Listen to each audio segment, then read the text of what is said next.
Alrighty, we're live. All right, thank you. And quorum being present, I call this meeting of the Historic Preservation Commission for September 14th, 2021 to order. The commission operates pursuant to the land use article of the annotated code of the state of Maryland. Local authority for the commission is derived from municipal code of the city of Annapolis, chapter 21, section 56. The purpose of the HPC is to preserve sites, structures, and districts of historical, cultural, archaeological, or architectural significance. Requirements for serving on the commission are detailed in Chapter 21, Section 8.06. The HPC operates pursuant to the Maryland Open Meetings Act, and therefore no pending application shall be discussed between or amongst commissioners outside of the public hearing to determine the disposition of the application. Okay. Next on the agenda is roll call. We have Kim Finch to say here. Yep, here. Great. Bobby Collins. Here. Will Scott. Here. I am Tim Leahy. I serve as chair. We have our staff, John Tower. And we also have a representative from the our representative from the Office of Law, Cheryl Wood. And our recorder is Ms. Tammy Hook. Okay. Next on the agenda is announcements. Around the horn, John, what announcements do you have? Well, I have a couple. An unusual one. There is an applicant who applied for an administrative approval for a news rack, and and in the news rack he wanted to distribute a map of Annapolis with advertising. So what I saw within the code was that the news rack that he had proposed was PVC and did not meet code, and that the map that he wanted to distribute also did not meet the definition of news, which is supposed to go in a news rack. And so a news rack was once a common sight in the historic district. At this point, there are two empty Capitol boxes, and then there are some PVC boxes around town that are distributing advertising. So none of those salty dog, right? The salty dog advertising, right? So none of those meet the minimal requirements for the information that is supposed to be displayed on the side of the news rack. The news racks are mostly PVC. And so I'm in the process of contacting those distributors and having them removed because they're a violation.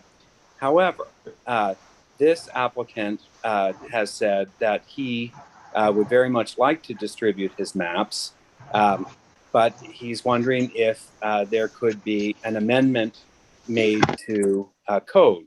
I told him I would bring it up. And it's not a simple thing. He understands that. He also said that he would do it seasonally.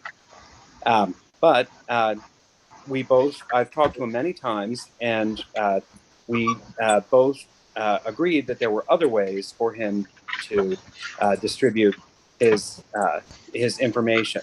Now, truth is, it's a map of the historic district, and I have seen more than one group looking at the map as they're walking around the downtown. So it's not quite like the salty dog or the real estate flyer, but it is a map with advertising. Thought I'd bring it up. We can talk about it more, Tim. I can talk about it with you after the meeting, but I mentioned that I would bring it up, and so I have. okay. We probably don't have time tonight, but we maybe at our administrative meeting we can have a further discussion now, and people can noodle over it a little bit. initial reaction is we went through an awful lot of effort to get that code written. And it really doesn't seem like it's compliant. So maybe I see one thumbs down from Will. It's not even needed. It's Yeah. not needed. Yeah, there are plenty of places you can distribute maps on countertops. And a smartphone, that's all they need. Yeah, and so okay, maybe we don't need it. Does not comply with code, and we are not in a position to change code on a reaction to an individual who wants to advertise. So I think that we're not in a position to do that, I would say. And Kim and Bobby, chime in if you disagree. It's the epitome of visual clutter on the street. Yeah. And and so John, I'm pleased to hear because I saw two on Green Street of the Salty Dog and the real estate that are still there next to Shades on the Bay. I felt like picking them up and putting them in my car. Just don't take the dog biscuits. My dog loves those. Oh no, those are completely compliant. Okay, I will let him know. Okay, thank you okay. Everyone for considering this. Okay, other announcements, John? Let me see. We have some exciting events coming up. In our Thursday meeting, we are going to be looking at the market space seating. And just to let everyone know, the St. Mary's Living Shoreline has withdrawn until they have their new design completed. And so that will not be coming up. Just minor things. Mostly everything is actually pretty good. We had one serious violation. But we'll talk about that in a minute. We'll talk about that in a minute. That's a separate agenda item. Sorry. Okay. Just stick with the agenda. Okay. I did have one announcement last night. Leslie Xavier was approved to be a new commissioner for the HPC. I think she'll be very good. And I've asked Bobby to start the orientation process for her. She needs to be sworn in by the mayor, and I'll be working with Hillary and Regina to make sure that happens. I'd like that to happen before next Thursday's meeting, so she can join us for the administrative meeting. Yeah. Could you pass around her resume? I will. I'll give you the link. It's on. I don't get it. None of us get it. It's on the agenda for last night's city council meeting. It is on the agenda. Great. And all her stuff is right there as attachments. That's perfect. Okay. I will. Yeah, it's on the agenda. So it was all. She went to the Economic Matters Committee meeting and needed to appear in person to that, and she did a great job. So I think you'll all enjoy her, and she's got a great background. Okay. I'll look for it there. Thanks, Mike. Yep. All right. Any other announcements from commissioners? Okay. Approval of minutes is the next on the agenda. So there are two on the up for approval. The minutes from July 13th, 2021. Are there any comments or changes to the draft? Seeing none. No comment. I'll take a motion for approval. Approve the minutes for July 13th. Second. All in favor? Aye. All opposed? All abstain? I think everybody was at that meeting. Okay. Next is July 22nd, 2021. Any comments or changes to that? Okay, seeing none, I'll take a motion, please. Move we approve the minutes for our July 22nd. Second. All in favor? Aye. Aye. Opposed? Abstained? Okay, they're passed. Great. All right. Next on the agenda is new violations and status of active violations. So John, go ahead. New violation at 27, 29, and 31 College Avenue. It was spotted, and a phone call was made, and I was able to stop the work, which was painting the brick on the building. Definitely a contributing structure. Out of town owner, and we were able to create a specification for the paint removal. So they hadn't gone too far. And we had a successful specification, test patches, and so the paint is being removed. And that was a nick of time thing. Lots of help from Karen Brown. Great. Great. Interesting. So that will come back to you as I'm not sure that can be approved administratively at this point. You mean to remove it? No, if they do come back with an application to paint it. No, they've decided that removing it is the best course of action, and they are removing it. Okay. All right. So Yeah. we won't see that. All right. Right. Good job. All right. Thanks. Okay. And I'm curious, I saw that the corner of South and Cathedral, I read in the Ward 1 newsletter that they are applying for a building permit according to the newsletter, but I don't think, are you familiar with the progress on that project? I'm because they have a certificate. I'm well aware of how difficult it is to get the applicant to move forward in any meaningful way on the project, and I believe that we are soon going to be approaching the end of all extensions that have been afforded due to COVID and other circumstances within the building and construction communities.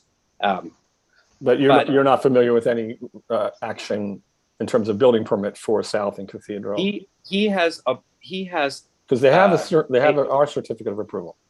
Right. But in terms of a review for building permit, it hasn't made it as far as me.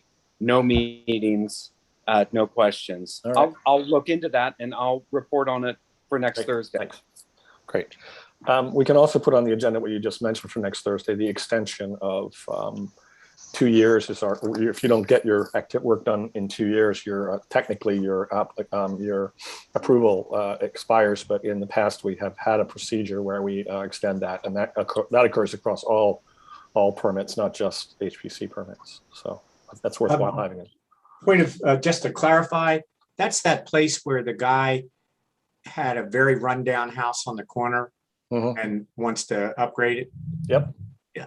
Okay. Thank you. Yep. And it's got a blue tarp on it right now. Yep. And it wasn't in the tornado zone.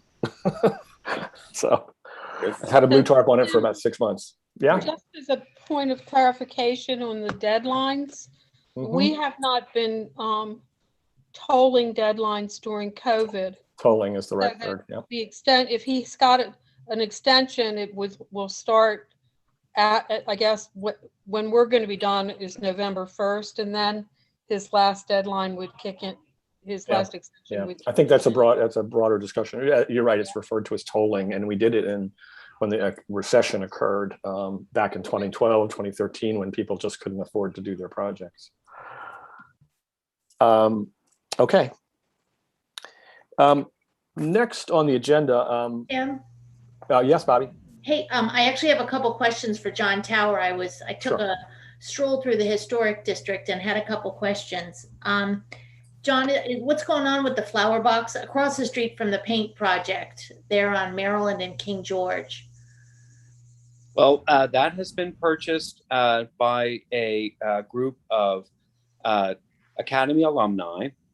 And their intention was when they were talking about the adaptive use of 86 State Circle, their intention was to use that as a parking area. But it's not zoned for that, and that isn't a permitted use. And I was in that meeting with Jackie, so I'm sure it was disappointing to the investors. However, I have not heard of new plans for that building. Okay, because it looks like they partially demoed the inside. They haven't really done anything exterior wise, but it looks like they're on the cusp of doing something on the outside. So it It caught my. They've done work on the interior of the building? It looks like they've demoed what was in there, and I don't mean demo as in a construction term, as in just they took everything out and it's bare. And Fixtures. They Yes, are aware that they can only use that for a use that would be allowed in the C2 district, that would have to be a commercial use. And I don't know that they have found a tenant yet, but they are also, we've met with them on 86 State Circle. So they are aware that we actually have an approval process for making changes. my other question then is Sophie's Crepes. Looks like are they painting the exterior, or John? I don't know. I don't regulate the paint, but if there's extensive repair, we are involved. Okay. Well, I went by it and it looked like they were doing something and I couldn't tell what it was. So I just figured I would mention it. No, Well, I don't Bobby, think I they don't appreciate need it. a permit to paint, I don't believe. Right. I appreciate what you're saying, though, very much. And, you know, that will be my my morning mop up, as I call it. Yeah. And my last tattle is the planters outside of Market House, the new ones with the trees on the water side. Yeah, where did they come from? Where do they come from? And they're taking up valuable. It's that sidewalk is already so crowded, and now there's something.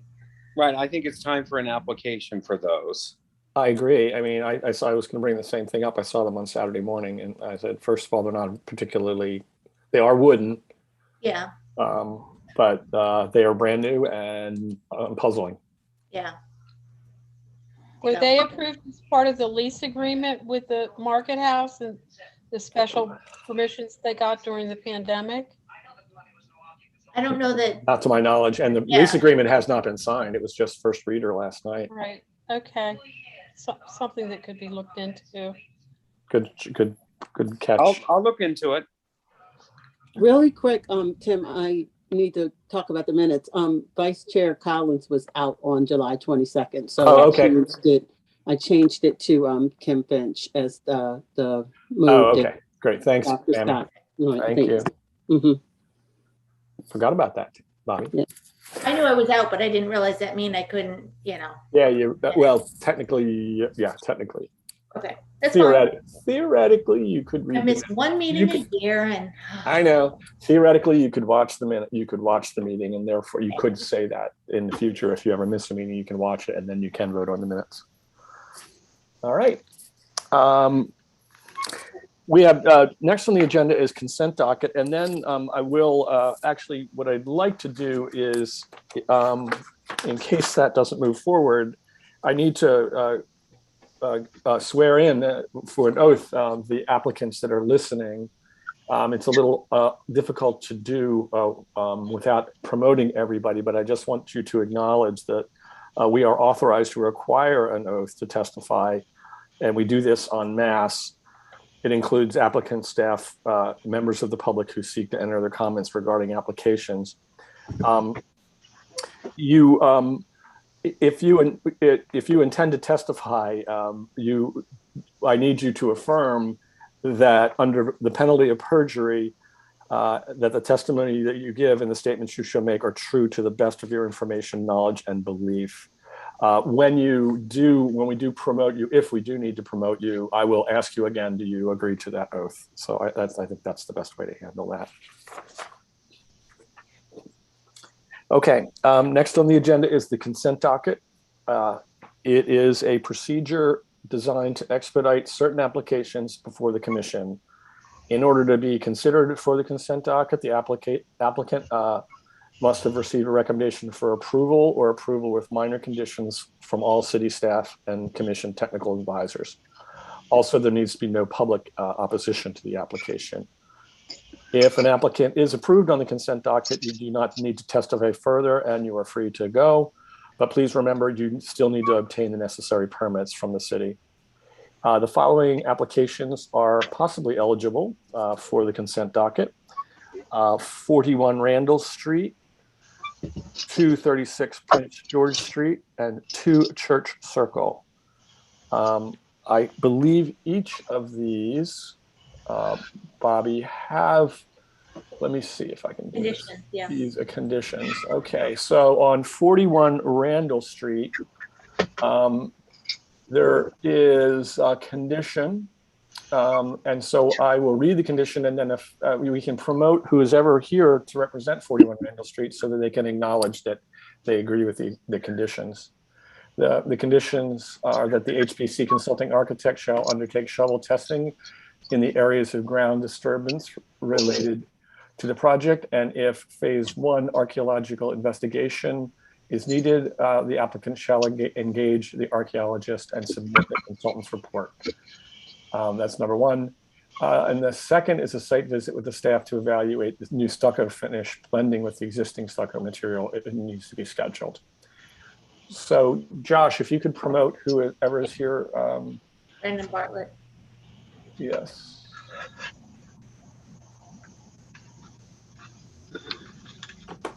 And I just need to acknowledge, Mr. Bartlett, that you agree with those conditions. Yeah, of course. Okay, great, thank you. All right, the second one, if I can do this, let's see, is 236 Prince George Street, and it does not have any conditions, so we're good there. And the third one is St. Anne's Church to Church Circle. There is one condition on that archaeological monitoring is required for ground disturbance deeper than 1 foot. So is Michael Dowling here for that one?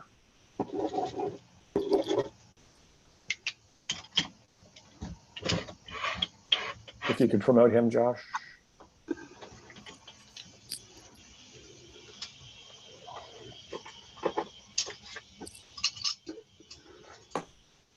There he is. There he is. Michael, if you could just unmute yourself and acknowledge that condition, that would be great. There we go. Yes, All right. I acknowledge the condition and we will comply. All right, thank you. Perfect. All right. That being said, I'll take a motion on the consent docket, please. I move that we approve the following 3 applications on the consent docket. But Vice Chair Collins, I'm sorry to interrupt. Tim, did we ask if there was any opposition? Did not, thank you. I can concur that there was no opposition filed. It was all written. We were still in written testimony. So thank you. Appreciate that, Tammy. Tim, do you want me to do all 3 of these together or one? Yeah, no, I think all 3 together on the consent docket is fine. Okay, I've moved that we approve the consent docket, which consists of 41 Randall Street, 236 Prince George Street, and 2 Church Circle. This being the gas meter application, not the other one. So yeah, as conditioned. Yeah. As mentioned with the conditions that have been approved by the applicant. Okay, I'll take a second, please. All in favor? Aye. Opposed? Abstain? Okay. Consent docket is approved. So those of you who are here for that are free to leave, or you can hang around and see how we do. But thank you, and you can remove the signs from your properties. Okay. Next on the agenda is new business. And I think Lisa Greco is here to present the Church Circle signalized and associated improvements. So Lisa, when you do come on, I'm just going to ask you to acknowledge the oath.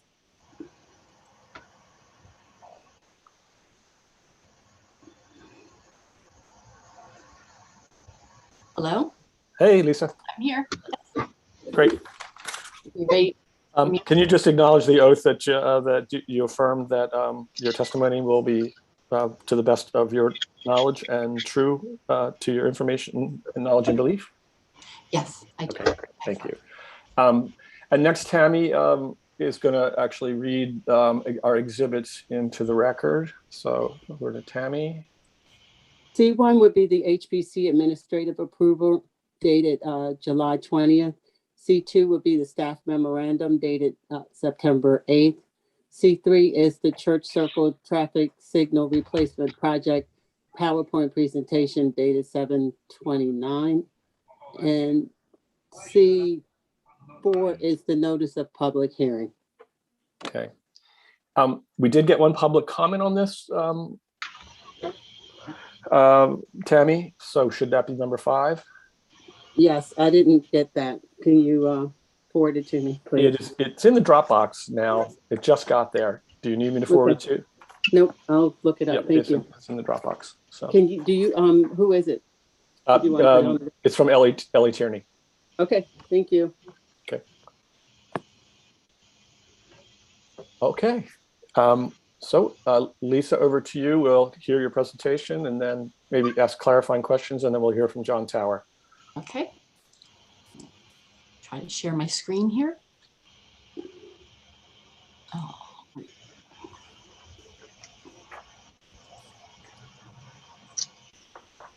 Okay. Can everybody see that? I can. Yep. Okay. I'm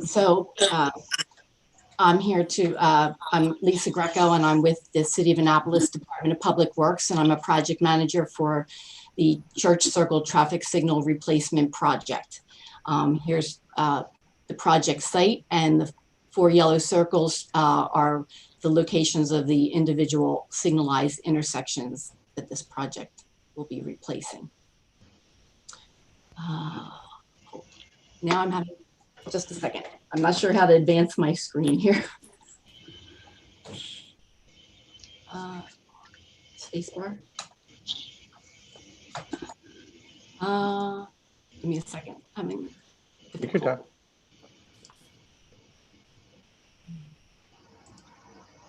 There we go. All right. There we go. I'm supposed to have our consultant with us. I don't see him online. Keith Reinniger. He's with Mead Hunt, but he was going to be here to answer any technical questions. Josh, is he online or no? Yes, ma'am. He was just promoted to panelist. Okay. There we go. So quick overview. I'm going to talk about the project. It's a capital improvement program project. We've conducted an assessment. Whoa. Oh, hold on. What was that? Somebody needs to turn their microphone off or put themselves on mute. It might be John Tower. There we go. Is that better? Yeah. Okay. We'll run through the existing conditions, the scope of the project, the constraints governing the project, and then I have some visuals of plan view and elevations of the proposed, existing and proposed work, as well as slides showing how we're meeting HPC guidelines. So first, as I said, this project is a capital improvement program project. It's in this year's, it's been in the budget book for a couple of years now. The status of it is that we've completed a traffic signal assessment, a citywide assessment, and that assessment deemed Church Circle as the highest priority for replacement. It's a fully funded project. We have a total of $918,000 in construction funding that council has appropriated. So as I mentioned, the starting point for this project was a citywide traffic signal assessment. That was conducted in May of 2020 and was performed by Sabra Wang, which is a leading traffic engineering firm in the area. They've done many other projects for the city and are intimately familiar with Annapolis. So in Annapolis, we have 52 signalized intersections citywide, but only 24 of them are owned and maintained by the city. The assessment did a complete inspection of all the structural components, the poles and base plates, the span wires, signal heads, controllers, and video detection equipment, as well as signage and pavement markings. It also looked at ADA accessibility. The assessment prepared rating forms and had extensive photo documentation, which informed the ranking of the intersections. And so when it came time for recommendations, for either full replacement of the equipment or just upgrades, they were prioritized primarily based on the physical condition of the equipment. The bottom line is this assessment indicated that Church Circle was determined to be the highest priority, and the recommendation was for the entire, all 4 intersections to be replaced within 1 year. So that was in May of 2020. These are some photos, images of, these are all different poles, not the same pole around Church Circle.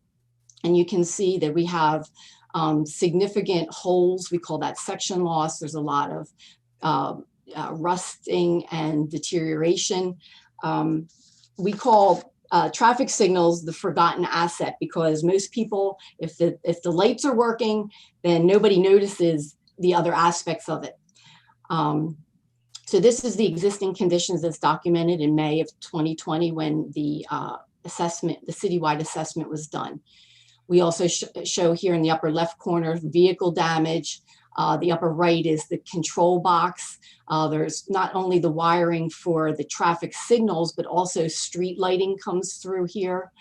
The lower left corner and the lower right corner are the same pole, showing significant vehicle damage. The pole was leaning at that time.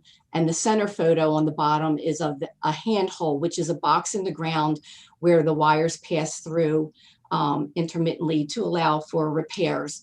We're showing here that we've got both the traffic signal wiring and the street light wiring mixed together, which is not currently a standard way of doing things. So at the time that the assessment was done, the engineers that reviewed it were so concerned with the condition of the Church Circle poles that they called in a structural engineer to do additional non-invasive testing on it.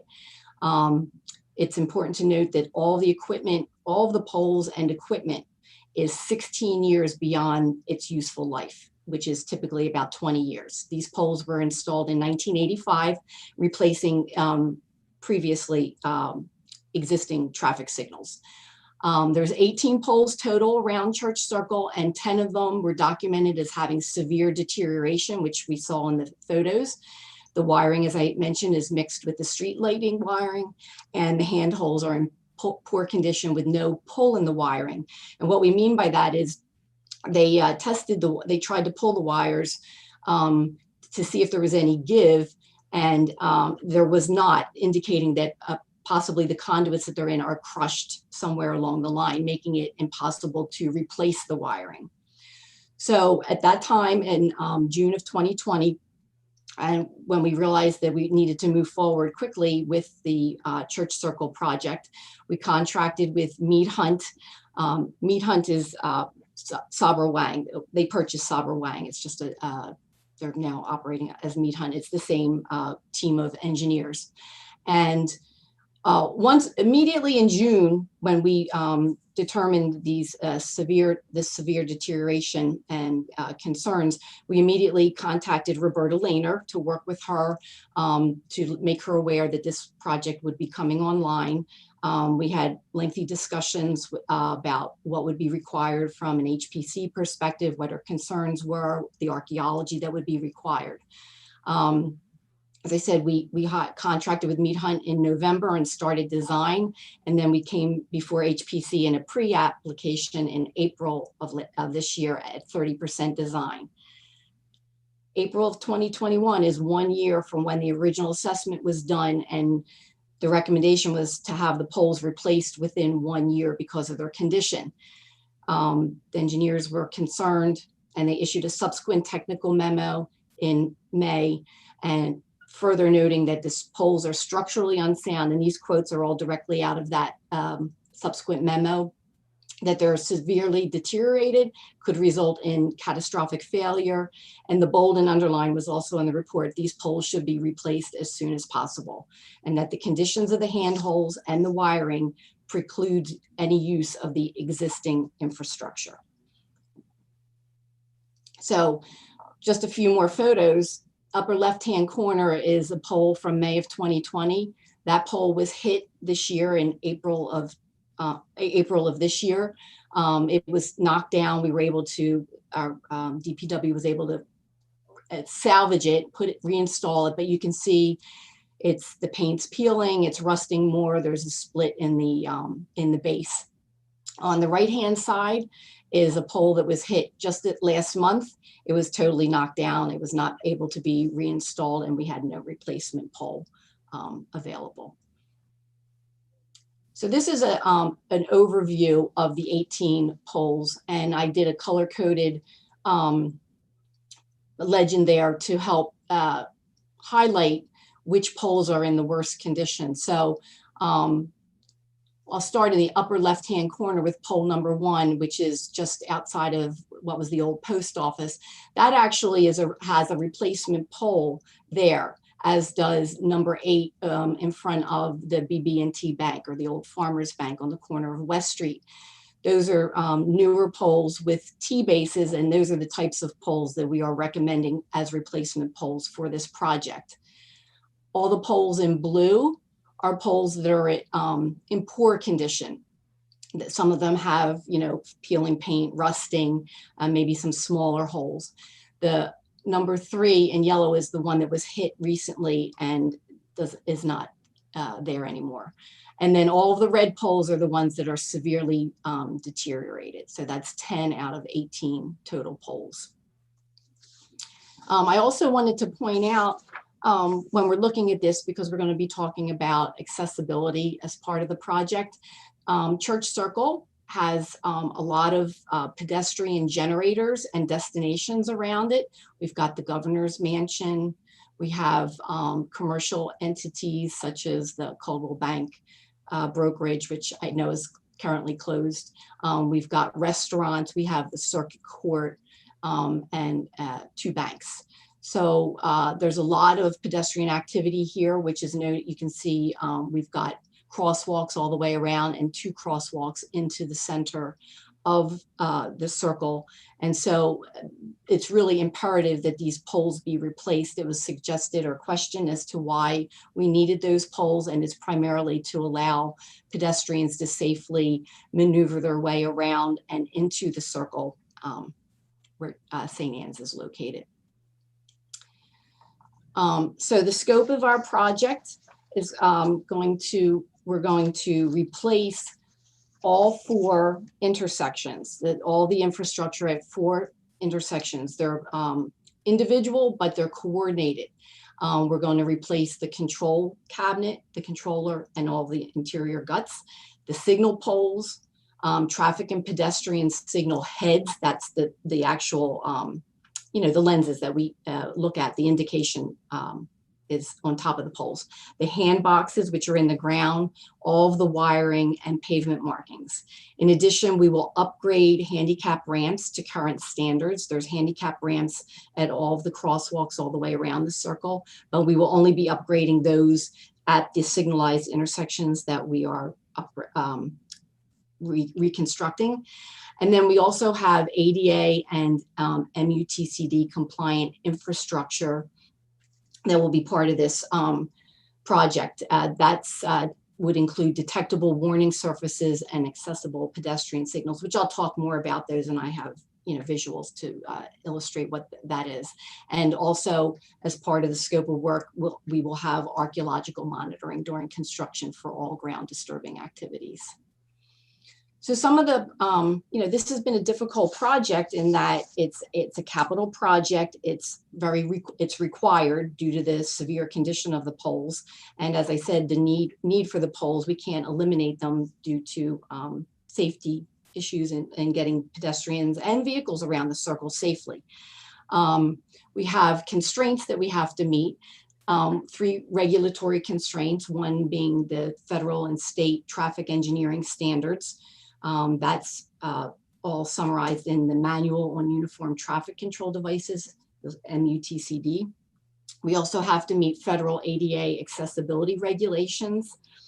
And then we have to, of course, we're here to discuss and meet the historic preservation design guidelines. We also have construction constraints. We're trying to take a complete streets approach to this project. There are numerous projects in the downtown area that are upcoming, as well as in Church Circle specifically. A gas line upgrade has already occurred in Church Circle and continues on some of the adjacent streets. The city also has a water utility project, an upgrade in Church Circle that's due to come online as well. We just had a meeting today discussing the timing and the coordination of that, and how we can minimize the total construction time and impact to the circle.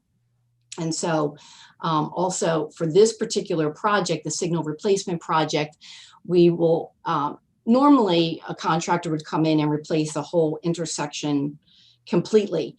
But because this has 4 intersections, rather than doing each one individually, it would probably be more efficient that they would do all the in-ground work all the way around the circle and then come up out of the ground. So all the trenching with the conduits and the handholds would probably be done first, then the foundations for the poles, and then the poles would be installed, because all the existing equipment needs to stay online and operable during construction. So I'm going to touch on each of those constraints that I had mentioned, the first being the traffic engineering standards. The MUTCD governs the vehicular and pedestrian signals. And it's a list here of all the following components that it's very prescriptive. You know, the signal lens size is 12 inches. You have to have a minimum of 2 signals on each approach for redundancy in case one went out.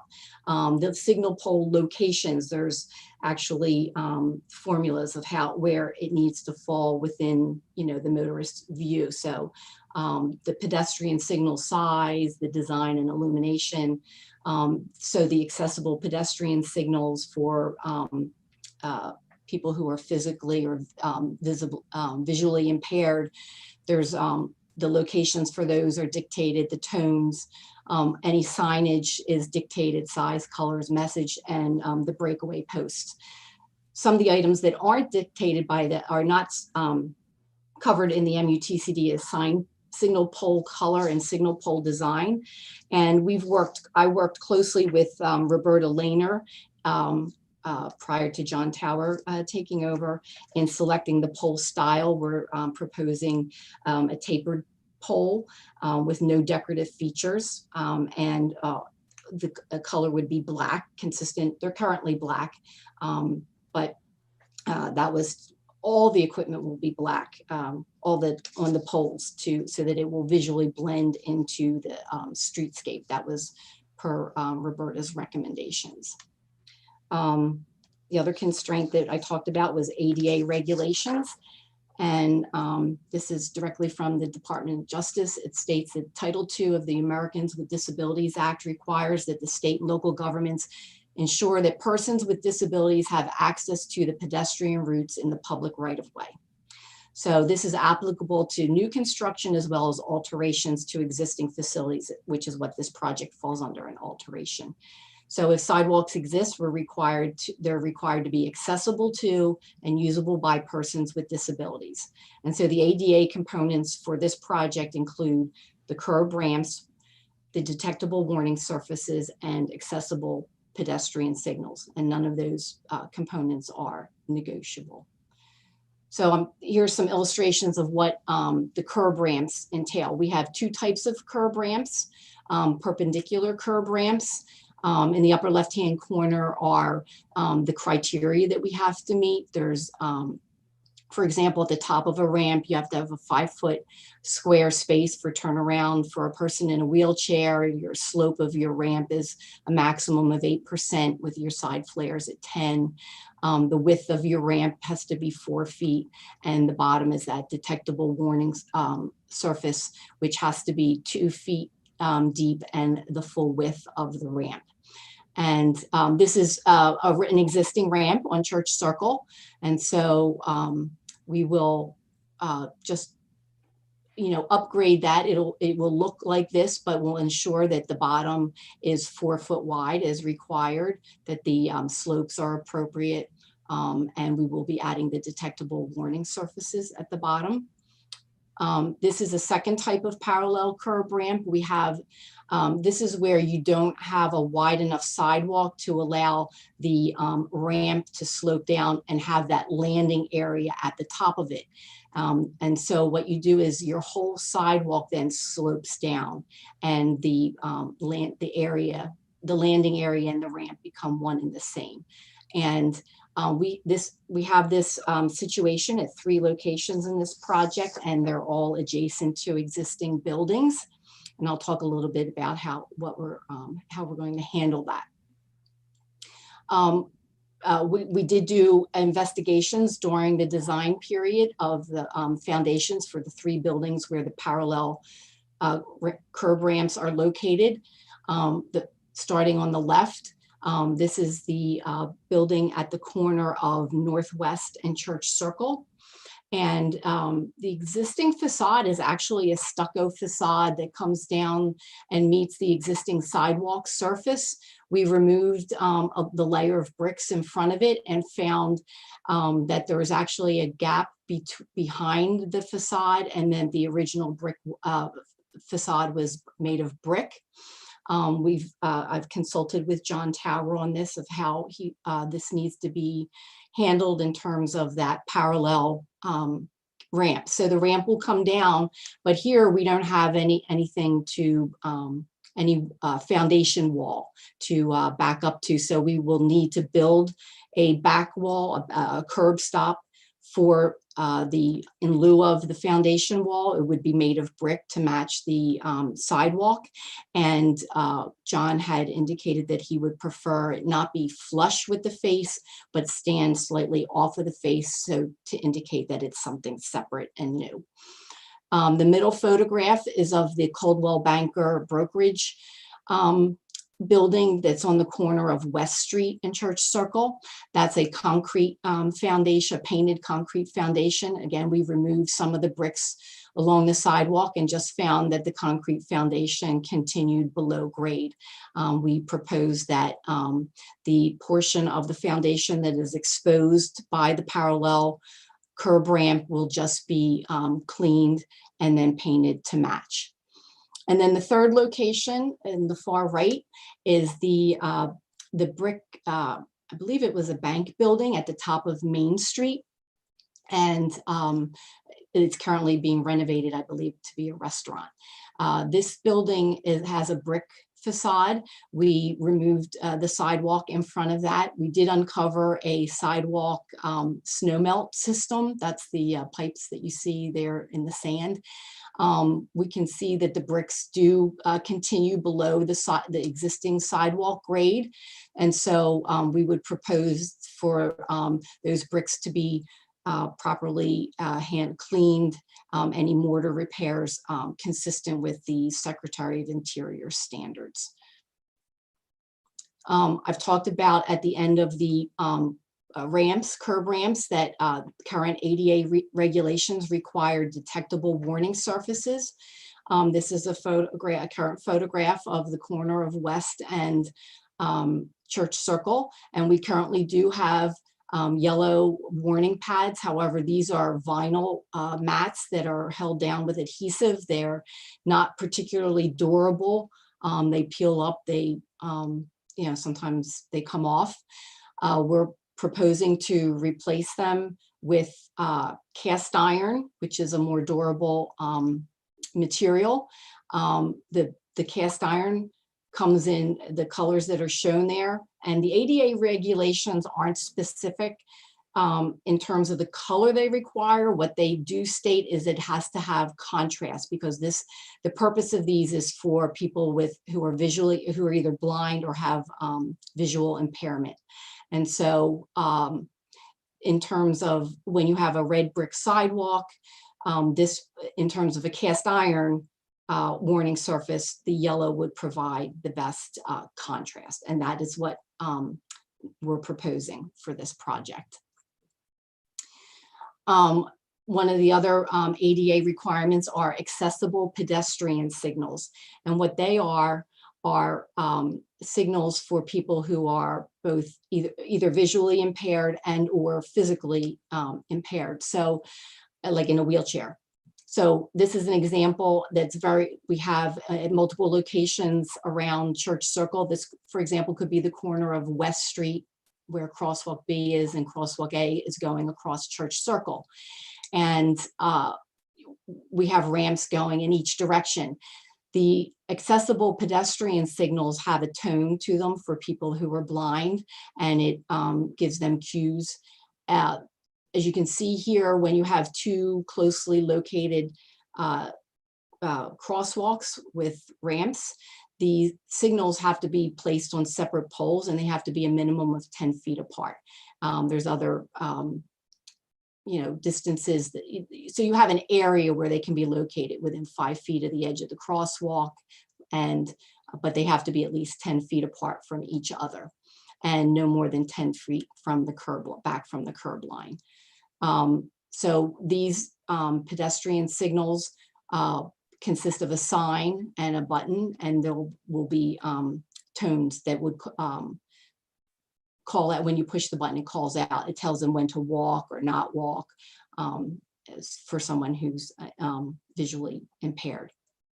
And also the push button height, as dictated, has to be 42 inches high so that somebody in a wheelchair it meets the reach requirements.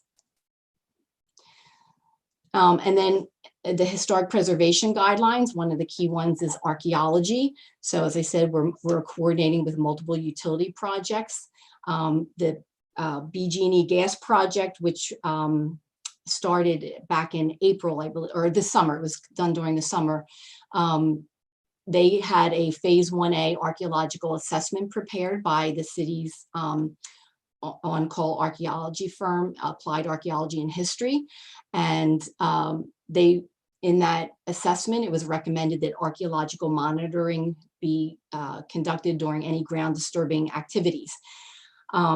Subsequent consultation with John Tower, our current historic preservation chief, indicated that we do not, for this project, do not need to conduct an additional assessment, and that nor amend the existing one, but that we would follow the recommendations for archaeological monitoring during ground disturbing activities, and the city has planned and budgeted for this requirement.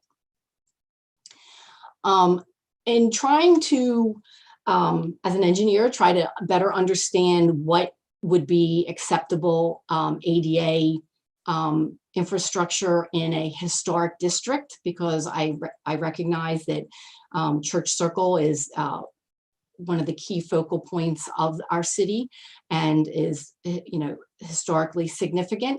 And so I reached out to MHT and was directed to Tim Tamburino, who is a MHT preservation officer who reviews transportation projects in historic districts.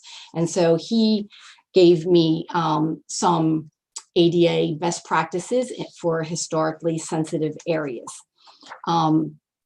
Obviously, even per our own guidelines, we need to consider context sensitive treatments.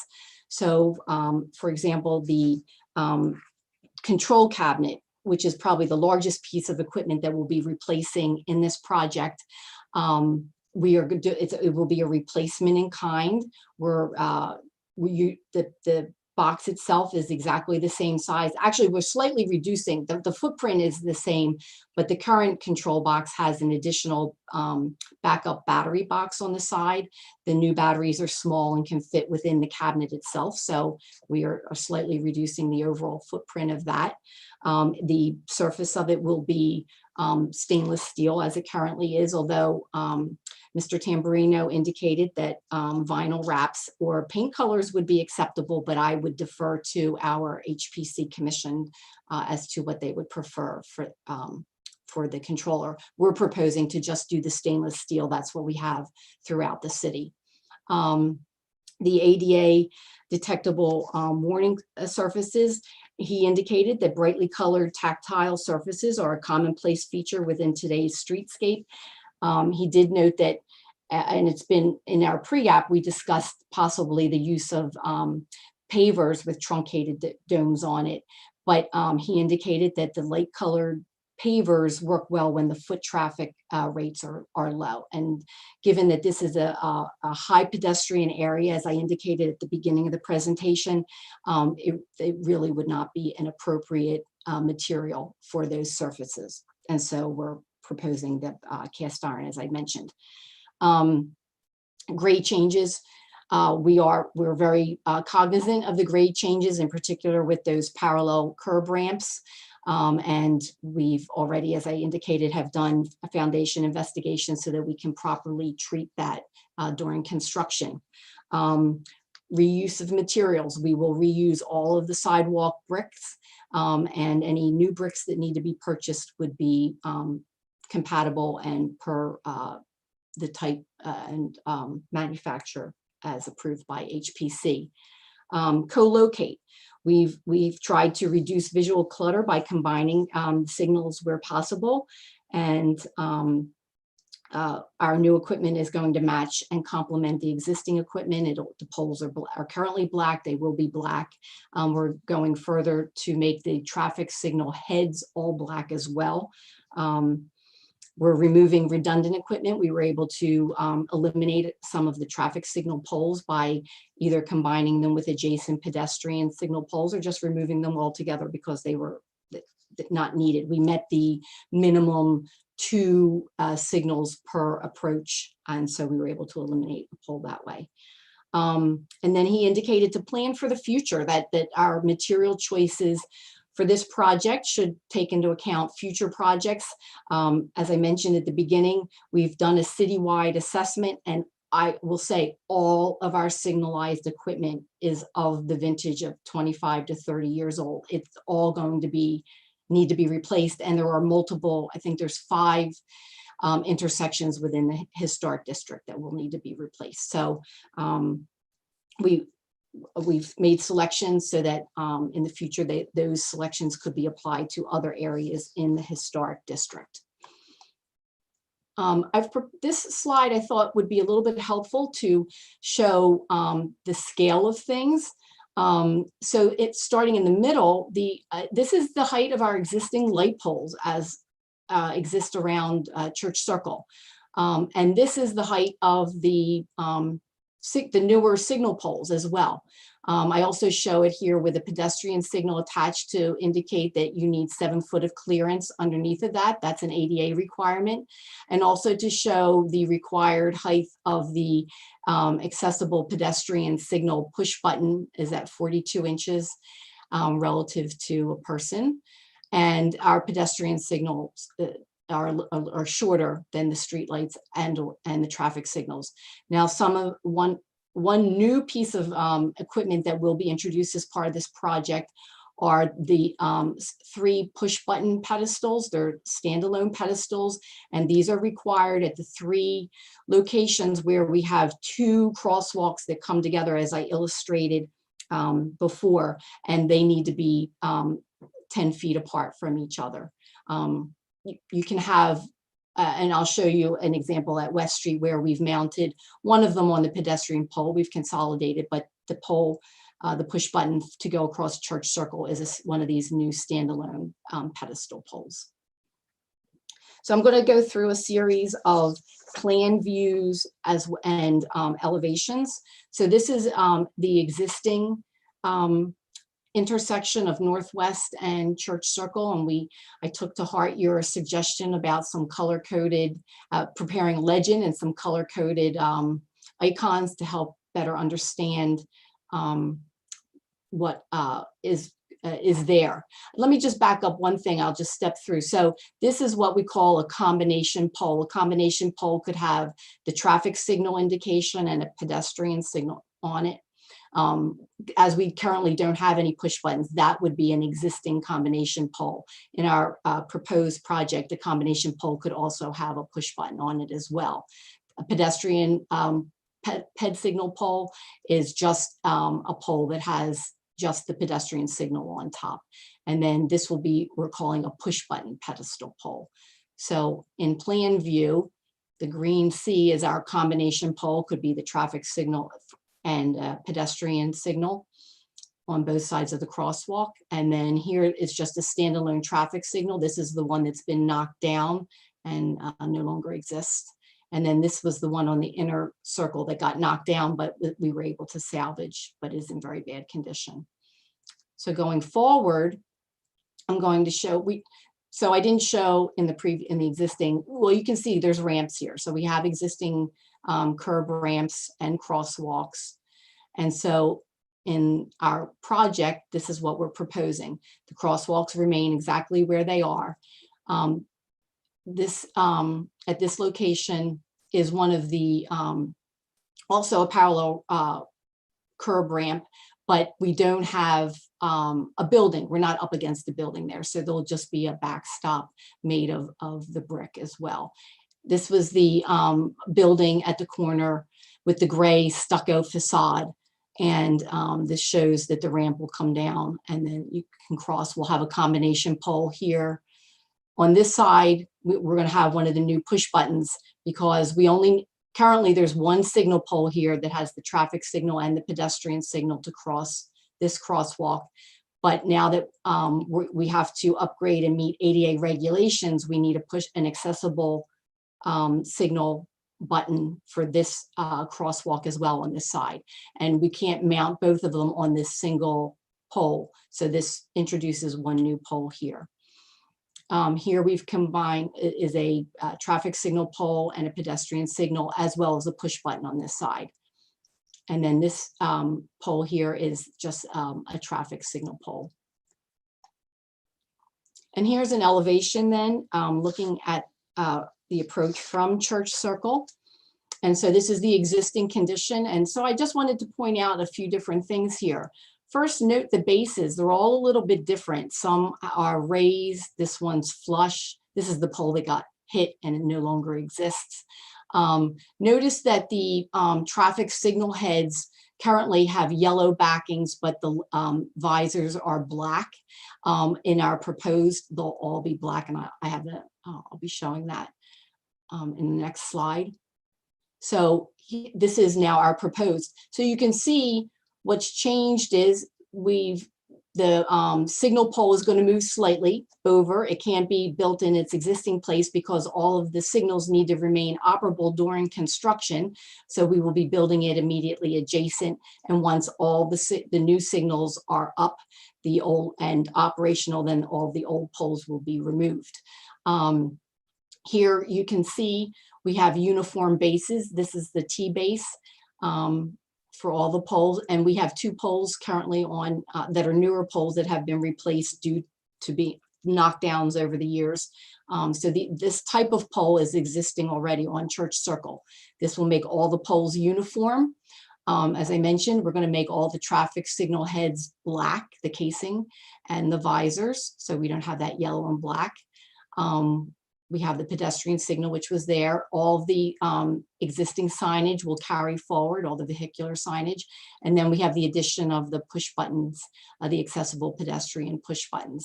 In addition, we have the detectable warning surfaces at all the curb ramps. This shows the same intersection, but approaching from northwest. This is the existing condition here. So again, you can see the multicolored signal heads. And then we're proposing, again, the T bases. You can see the push button will carry forward the existing signage, and the heads will be all black instead of black and yellow. Just wanted to go back. You can see the poles have not moved much. They're just adjacent to their existing locations. They're a little bit wider apart in this approach. This is the next intersection at West Street.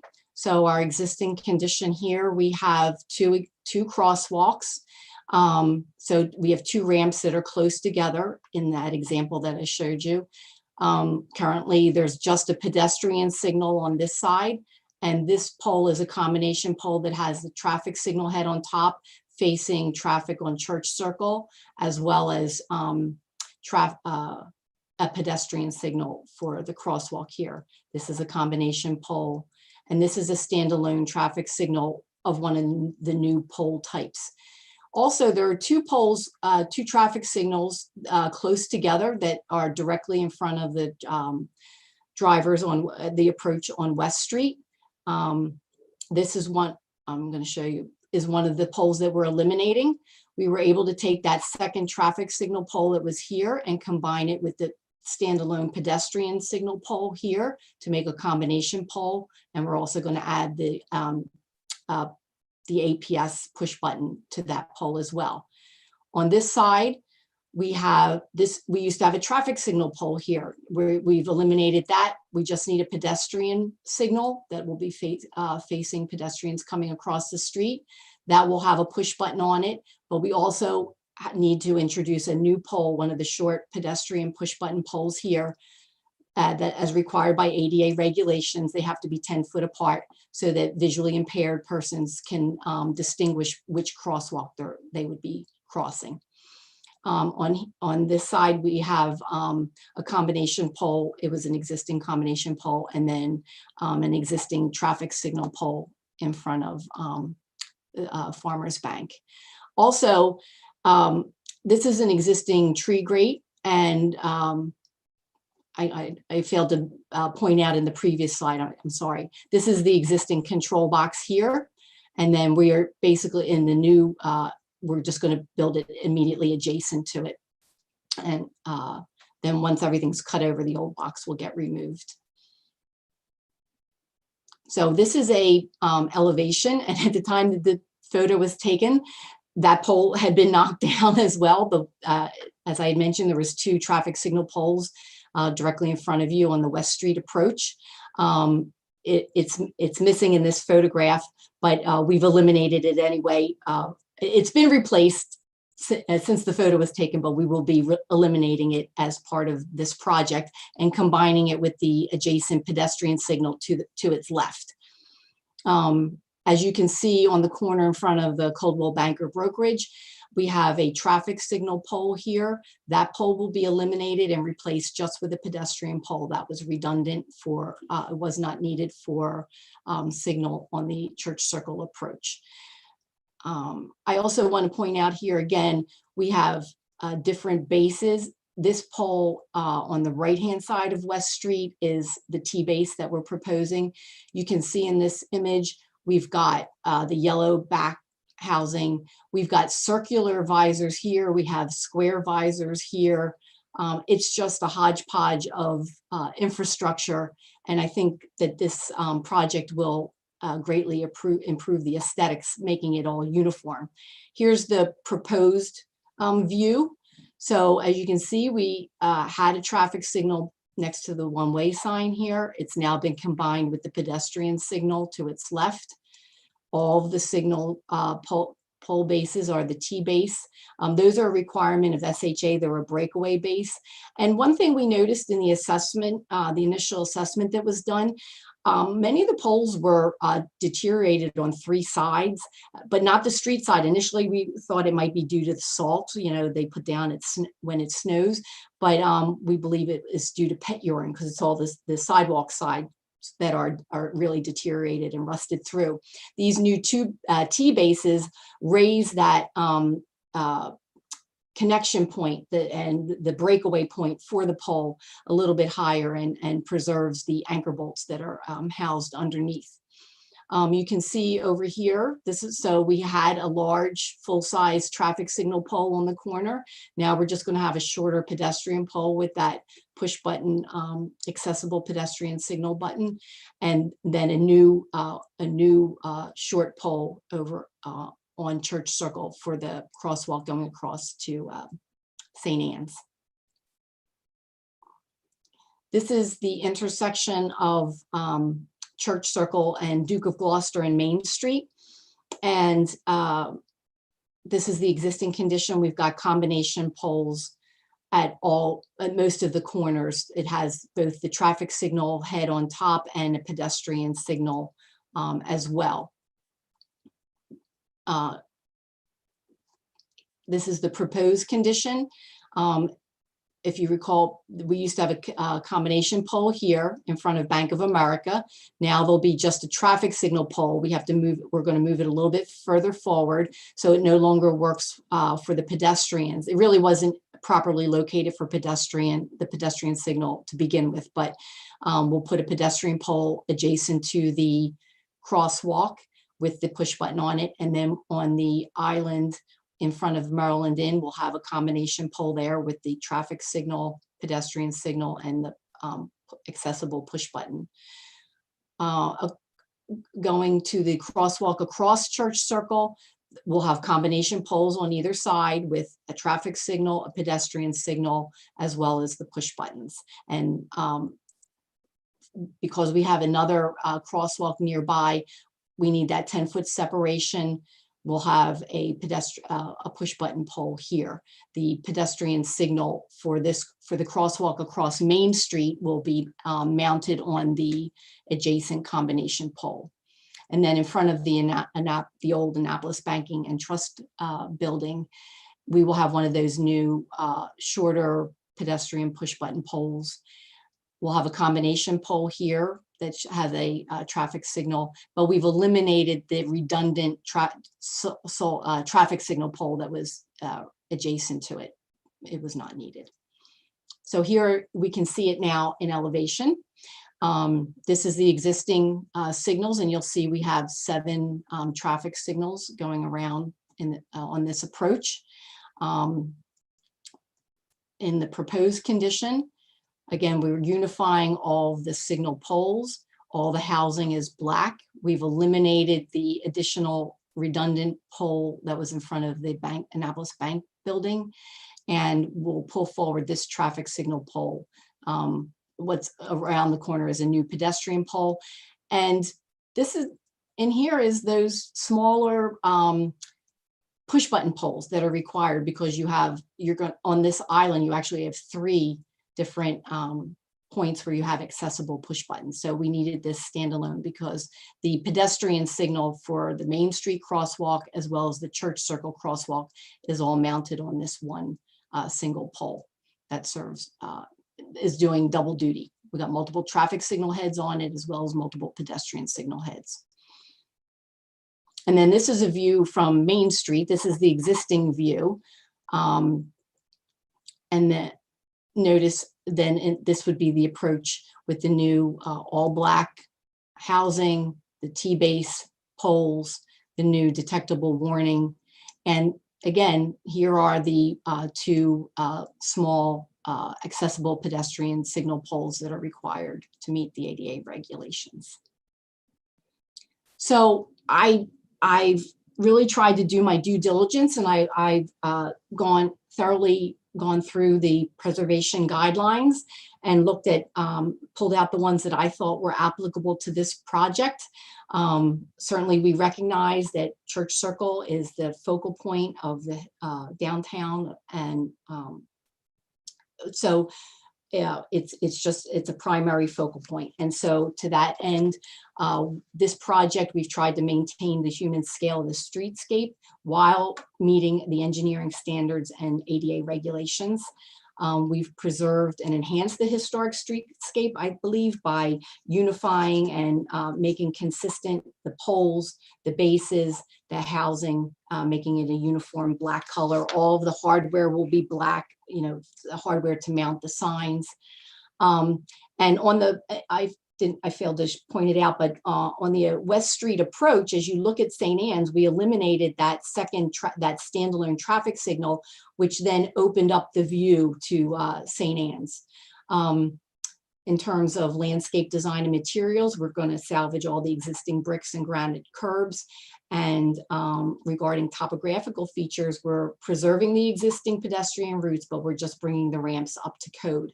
And then we're providing access for mobility impaired. We're following ADA best practices per the guidance I received from MHT. Regarding curb cuts, we'll be maintaining, as I said, the existing curb cuts. We may have to widen the ramps to meet the current standards of 4 foot wide. And we will be introducing the new, we won't be introducing new. There are detectable warning surfaces there. We're just going to be changing the materials from a vinyl mat to cast iron. Sidewalk paving materials will, as I said, salvage the existing bricks, but we're also matching the existing patterns that exist around Church Circle. And I took a look at that. We have multiple patterns: diagonal flat, running flat, and herringbone. In terms of the Secretary of Interior standards for rehabilitation, all the work on the historic buildings where the foundations are exposed due to those parallel curb ramps, which are required because of the inadequate size of our sidewalks, we will comply with those standards for any rehabilitation that's required to their foundations.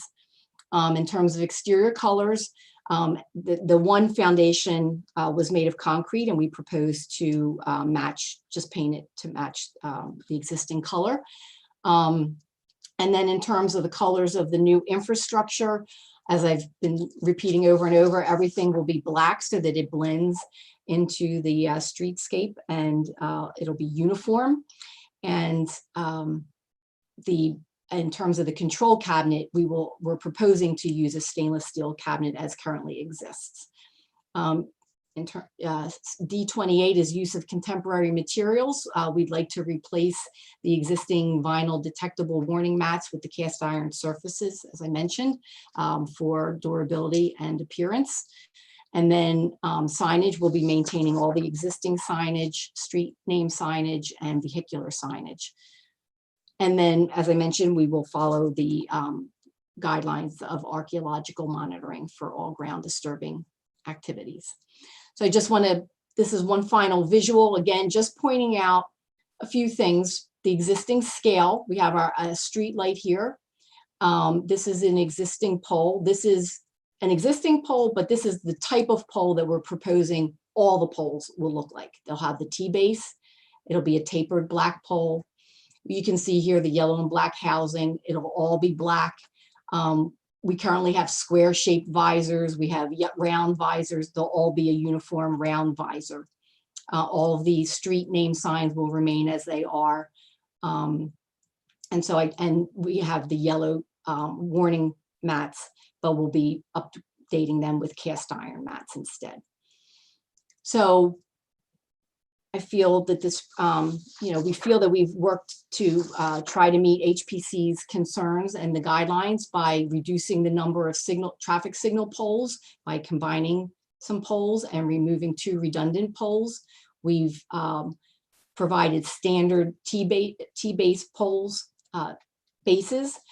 They are breakaway bases as required by the SHA, but the poles are meant to complement and not imitate historic context. I had extensive conversations with Roberta, whether she wanted decorative poles. I looked at things in Ellicott City, and she indicated that that was not appropriate. The T-bases also eliminate the need for those rodent barriers. So currently the bases are raised, but then the anchor bolts are exposed, and so then there's aluminum wraps around the base. Some are missing. There's a lot of weeds growing up around them. It'll be a much cleaner, neater base housing for the signal poles. We're proposing to use heavy duty materials, as I've mentioned, and we're also slightly reducing the footprint for the control cabinet by incorporating the backup batteries within the cabinet itself. So in summary, DPW, we recognize the importance of Church Circle as the focal point of the historic district, and we've made every effort to meet the historic preservation guidelines while complying with our federal and state regulations and standards. I again want to reiterate that this is a capital improvement project that has been approved and fully funded by City Council.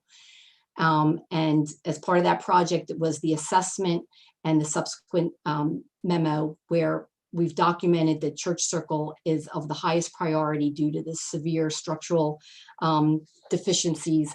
And we have great concern that there could be a catastrophic failure. We just feel that it's a safety issue and should not be delayed. And that I'm open for any questions that you might have at this time.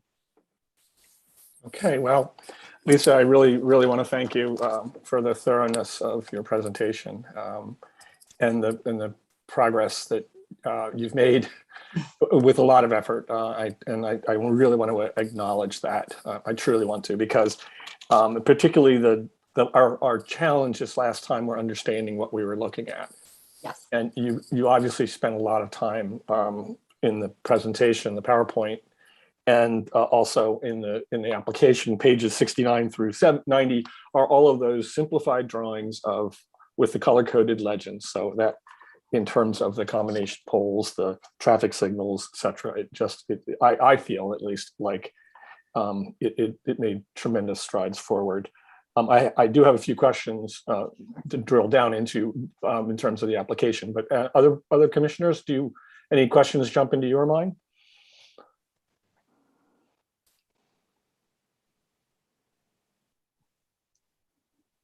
Tim? Yes, Will. I have a question, but before I ask it, it's really for John. I think Ms. Greco did a wonderful job, and I guess I didn't have quite as many questions, but she certainly answered all the ones that I had and went further. So I feel like I understand the project very well, but I know you want to ask some questions and discuss. Yeah. If you have, John will get a chance to talk next, and then we can ask John questions too. Okay. Kim or Bobby, clarifying questions? Do you have clarifying questions? No, I'm. Oh, is Bobby speaking? Maybe. Not yet. Go ahead. Okay, this is Kim Finch. I appreciate, Lisa, the really thoughtful work you put into the comments we made and responding to them and coordinating all the different guidelines that you need to follow under and under different regulations. And I really do appreciate the thoughtfulness of your presentation. I think you did a good job of speaking to adjustments you made, and I want to thank you. Thank you. Bobby? Nothing really to add at this Okay. point. I do have some comments when we get to that, but no questions. Okay. Yeah, and the questions I had I think, again, what I believe you combined many of the polls and push buttons. So I think if I do my math right, we have a net gain of 0. Yes. You eliminated a few and added a few, but I came up with a net gain of 0 when you added the required push button polls, which I think is great. I think that's accurate. My questions have to do with the clutter added by the signs themselves, and there are at least the signs on the push buttons. Yes. There are at least in the presentation, there's one version, and in your application, there's at least 3 different versions. And I am wondering, and I cannot tell which one you're actually proposing. You have to go back, you know where it is. I'm scrolling through, yeah. Right there.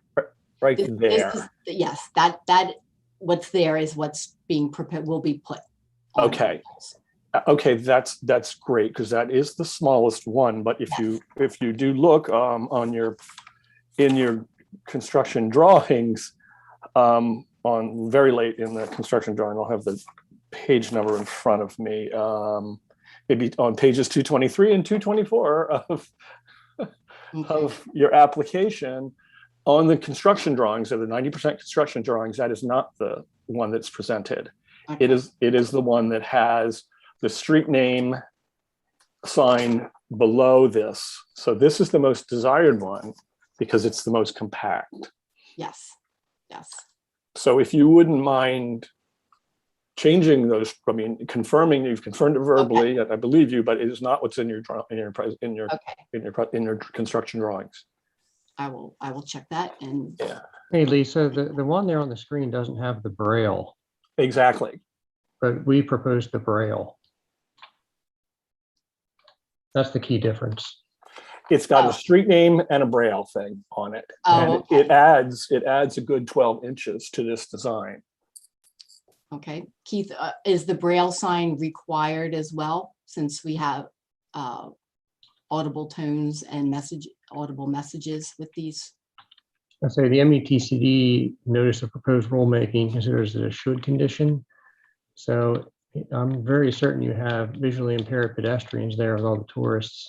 So I think you should, but I think that's a question for the city to determine whether or not they want to accommodate visually impaired persons here. With Braille, okay. I think you should. That's my recommendation. But because it's not a shall, it's only a should condition, you can not do it. It increases the size, and these are significant. There are a significant number of these, and particularly the standalone. There are 4 standalones that are quite large, especially in that island in front of the Maryland Inn. Okay. So we can deliberate a little bit on it, but we do need to understand exactly.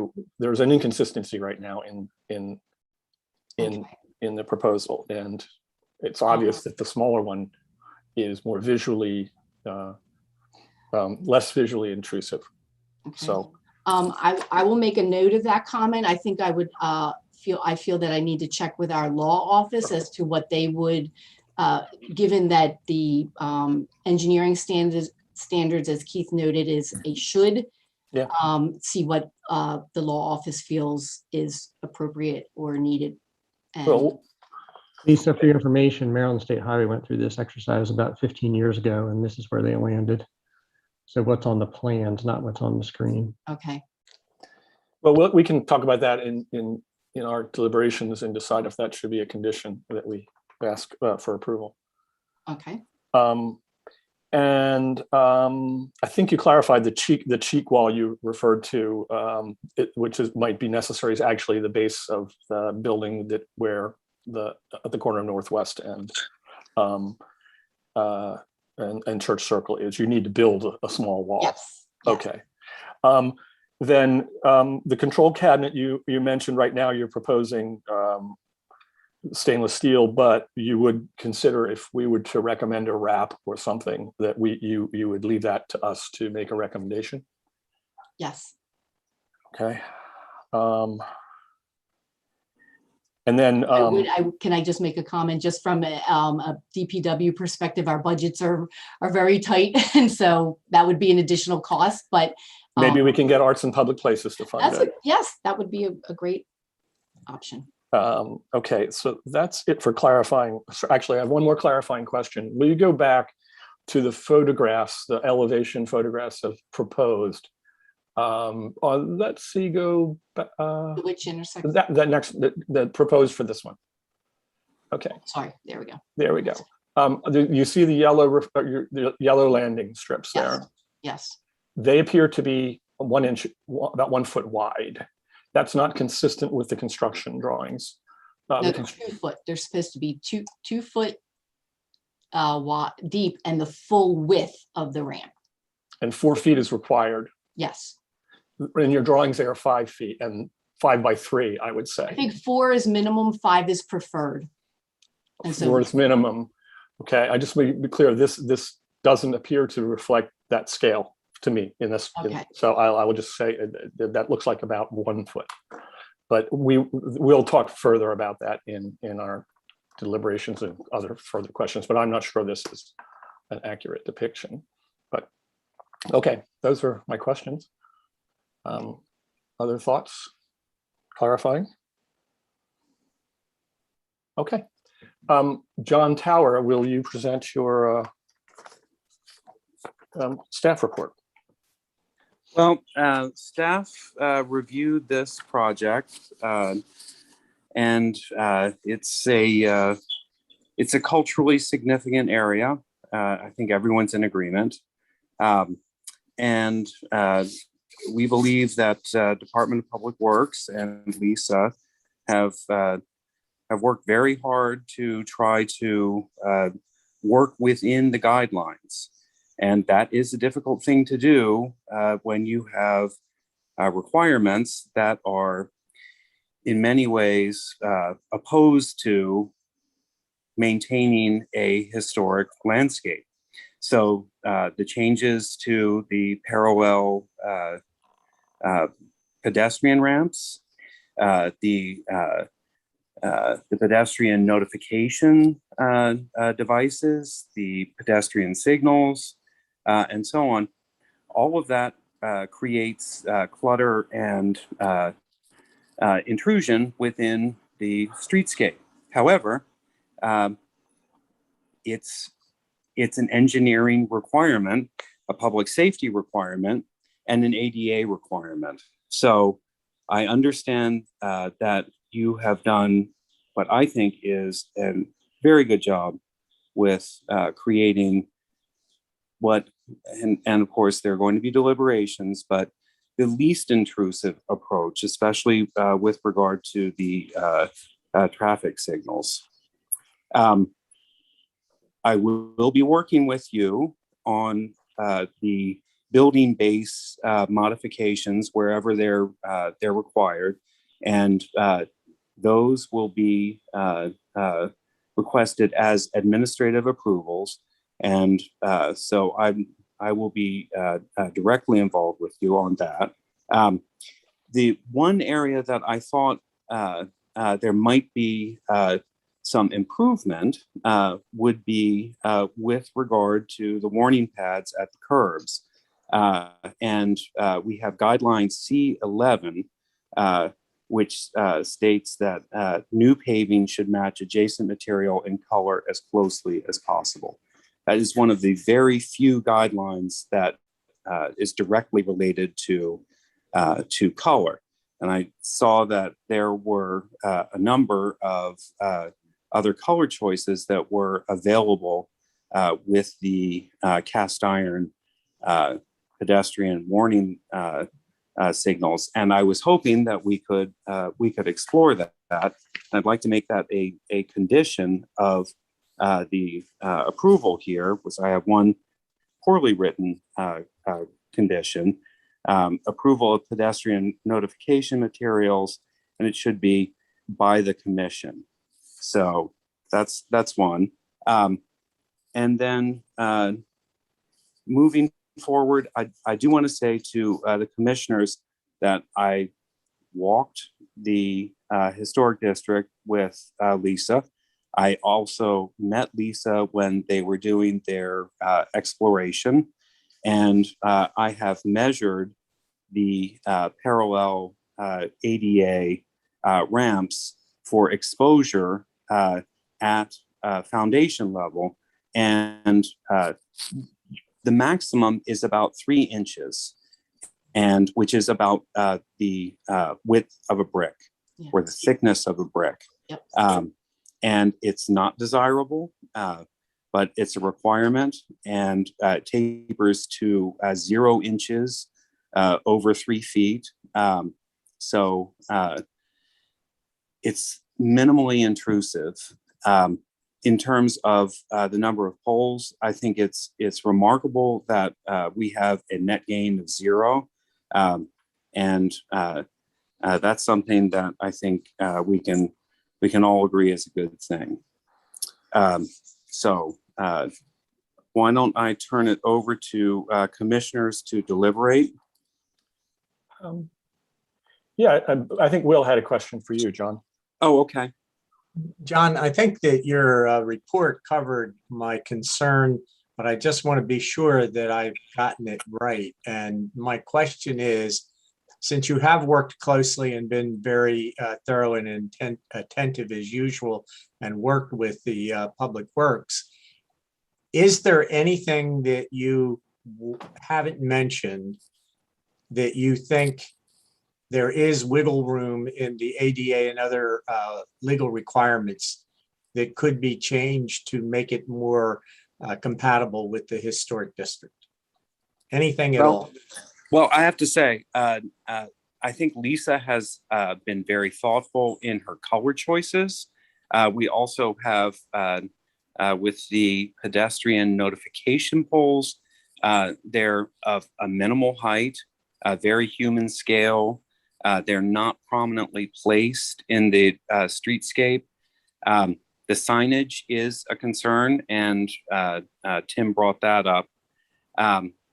But I think that Lisa has worked extremely hard, and I'm not frankly sure that, and I normally in most applications I can see alternatives, and in this case the alternatives are much less easy to find.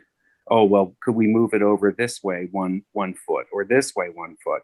And it is, and quite frankly, these are the types of applications that we will see time and again, where something has not been maintained. In this case, it's by the city itself, and it needs to be replaced, and it's got to come up to a new code, and the engineering behind the code and the requirements in the code are diametrically opposed to what we want to see in the historic district. But of course, we also want the historic district to be safe. Thank you, John. That's the clarification I was looking for. Okay. Other clarifying questions for John at all? I did have one more, I can't remember what it was. Oh, well.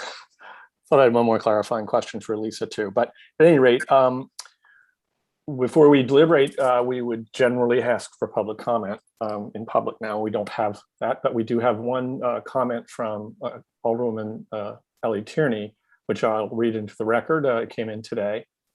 And her comment is, I truly respect and appreciate all the extensive work that has contributed to this project. For the record, as I have testified previously, I cannot support it in its current form. I understand the logic, but $850,000 for this municipal project is not defensible in my mind.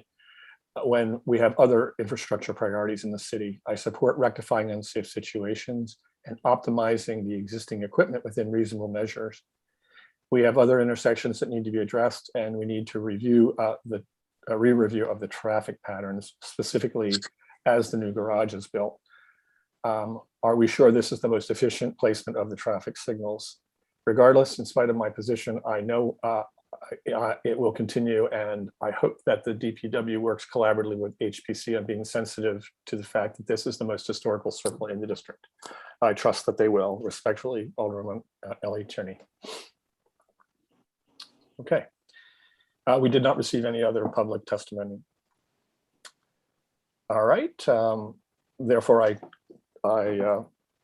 declare the public testimony closed. All right, let's turn it over for deliberation. We have a few things to talk about, and what I'd like to do is separate our deliberations as I like to do, and I think it works. First, could we, what are anyone's thoughts on the feasibility of the compliance with guidelines with the combination traffic signals, pedestrians, and the button pedestals? Thoughts? Tim? Yes. Yep. Yes, Will, go ahead. I think that the compliance is as great as it possibly can be, and I support that aspect as proposed. Okay. I agree. I really am persuaded that Lisa and her team put together the color, the black consistency, and the basis really does simplify the design, or can make it more consistent and appealing. I remember my clarifying question, and Lisa, you might, if you don't mind chiming in, I noticed on the current poles, there are several cameras or reflective devices. Yes. Are they going to go away as a result of this? No, those are APD CC. They're cameras that the police department puts up, and they will be mounted again. Yes. Is there Well, a- I know that that's not part of my project. They don't ask permission. They just put them up. I am meeting with them. I have met with If them, about getting conduits in the ground as part of this project, but, Well, they could be black. I mean, they could be, you've done a great job of making the design consistent. And then they're, the ones that I noticed were on looking at West Street, looking right at St. Anne's, there's these two big round things. yes, yes. Well, we've eliminated the pole that they're currently on. So I don't know what they're going to do. Well, yeah, that's interesting. As a condition, I really think it's important that we emphasize that the design that you've proposed which is about 18 inches high, as opposed to adding the other design, which would increase it to, I would say, 30 inches on the button boxes. Mm-hmm. At least on the freestanding button boxes, I believe that I would like to, other commissioners can comment on this, but make that a condition. When it's on a pole, it's not that big a deal. But when it's a freestanding pylon, I'd like to make that, I'd like to propose that as a condition. And that would be 4 of them, I believe. So other commissioners, would you accept that as a condition? Say that again, please, Tim. I'm trying to. Yes, I agree. Yeah, the design of the push button with the sign above it adds a bunch of clutter. And one design that Lisa showed, maybe you can go back to it, Lisa, was just the sign and a button. But in the construction, yeah, keep going. Oh, it was before, sorry. Don't That's look, right. I don't want to make anybody dizzy. That's all right. Come on, where are you? Oh, there it is. There it is. Yeah, this design is the compact design that I think would be less clutter, therefore more compliant on the freestanding button things. And I suppose on the pole, it doesn't matter as much because they're hidden, they're concealed to a certain extent. But on the 4 freestanding buttons, I would make that a condition of approval to reduce clutter. Can I say, I think we should either go with adding the Braille to all of them or probably none of them. I think we need, because right, well, for then consistency, I think somebody coming around the circle who was blind would, encounter Braille at one pole because it's on a larger pole. Then I would propose that we make this design presented here the standard as a condition of approval to reduce clutter. And I understand that it is not as compliant, but the beeping sound is there for the blind to understand as well. That is a ADA compliance issue with the blind. So I'm not anti-compliance with the ADA. I just think we also want to balance that with visual clutter on this very important site. So that's for the other. I don't know whether other commissioners feel as strongly as I do. I agree, Tim. I would have to say that I think safety does trump everything, and I would not agree. Okay. Bobby? My question is, what does the Braille say? Is the Braille redundant to what's printed there, or is it the name of the street? I'm not clear on what the Braille. Keith, can you respond to that, please? Yeah, I believe it's the name of the street.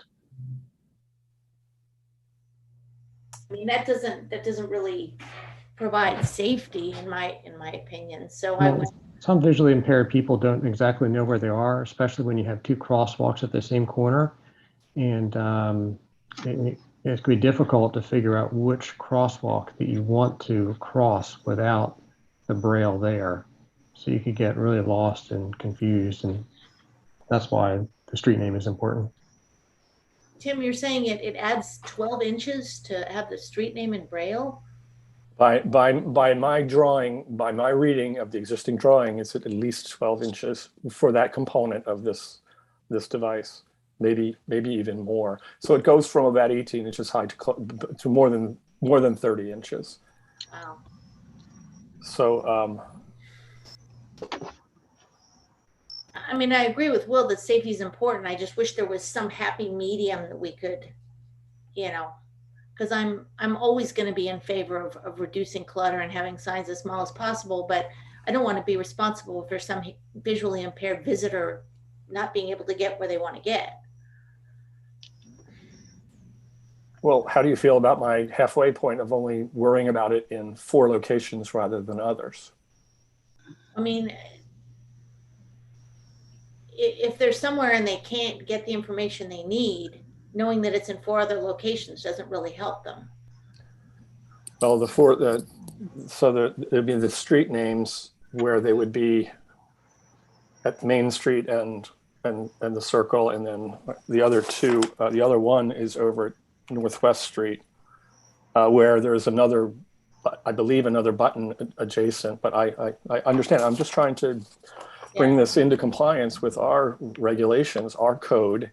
It's not just guidelines, but it's code to respect extremely important sites and manage clutter.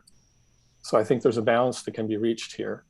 And that's, I agree. That part I completely agree with, and I'm just trying to figure out what's the best way to get that balance to give our visitors and our, visually impaired residents what they need while still protecting this vitally important circle. Mm-hmm.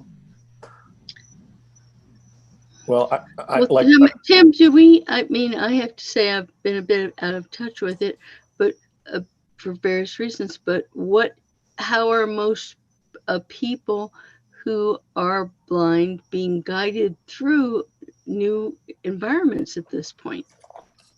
I can't, that's kind of beyond me. Yeah, that's what it's sort of like, we're all on Google Maps, we're all on MapQuest or whatever, telling us where to go.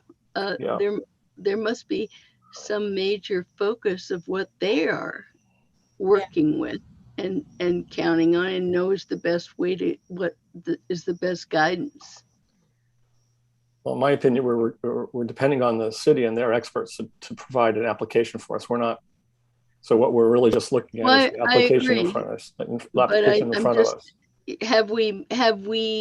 Are we in touch with the most current standards that disabled communities are reaching out to meet their directional needs? Well, that would be my question to Lisa and her engineer experts. You can ask them that. I mean, it's not our, they're presenting an application to us, and we assume they have done that research. But that would be my question to them and to us, that to confirm that we are building into this system the most current wayfinding information for ADA users. But I'm not sure what I can do with that in this particular application. Are you saying you would ask them not approve that until you got further information about that? Maybe they have it now. I don't know. Maybe. Okay, Lisa, do you have additional research, or Keith, that says this will be obsolete? This design is already becoming obsolete? I'm gonna let Keith answer that if he has that information. Yeah, this is the latest. The lifespan for this project, it sounds like, is 20 years. That's the anticipated lifespan, right? I know we don't have full understanding of what the technology will be like in 20 years, but at least we know where the beginning point of this is, which is now. I think seems like there's 2 questions here. One is about what are the technological advances in the next 20 years that are going to aid visually impaired persons with crossing at a traffic signal intersection. That seems to be one question. The second question seems to be, is what we've proposed the latest and greatest in terms of accommodating visually disabled persons at a signalized intersection? The second answer is yes, this is the latest and greatest. One thing I think you have to consider is that we're not only considering people that are blind, we're considering people that are visually impaired.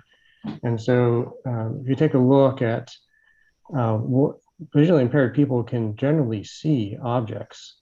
They're visually impaired, not blind. And so, but they also need some assistance in crossing the street.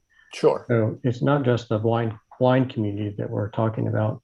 So these standards were developed in conjunction with the blind community. So that's the second answer. to answer your second question. I think there was a question about the future and how we accommodate visually impaired persons. But let me confirm that that was the question. I was a little. Yeah, that's okay. I'd like to jump in, and that's not something really we need to be looking at the application in front of us. And you've answered, I think, the question that Kim was asking: is this the latest and greatest that research can provide us? We don't really have. That'd be a wonderful topic, but unfortunately, we don't have time. That would be a completely conjectural on our part. Yeah. And I'm sure there's lots of other research on that, but we have to look at the application in front of us. I agree. Okay. We're just, but it's just. Yeah. Okay.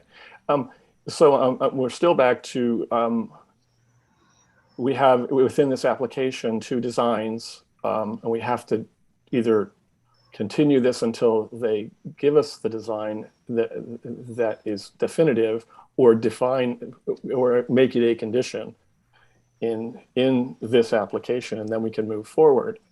And there's 2 options that I presented on the table. One that is the larger sign, and correct me if I'm wrong, Lisa or Keith, but I believe it takes the size of this object from about 18 inches to above 30 inches. When I look at the drawings and I measure them, and I look at the catalog cuts, that's what I see. And so first of all, you need to confirm that. And second of all, then we need to decide whether we want to have all of them that larger size, or some of them smaller and some of them larger. So I agree. I'm sorry for the inconsistency in my PowerPoint presentation with what was in the construction drawings. I didn't mean to introduce that confusion, but I think the construction drawings were prepared by traffic engineers with knowledge of ADA regulations. And if I have to defer to Keith, he's saying that it's a should requirement to have the Braille sign. And if you're asking us to eliminate that, I don't feel comfortable eliminating it without the law office weighing in, because these are federal ADA regulations. And, you know, while this is a historic district at focal point, it's also the capital of Maryland. And, you know, I think it would be looked at seriously, you know, that we need to be following these rules.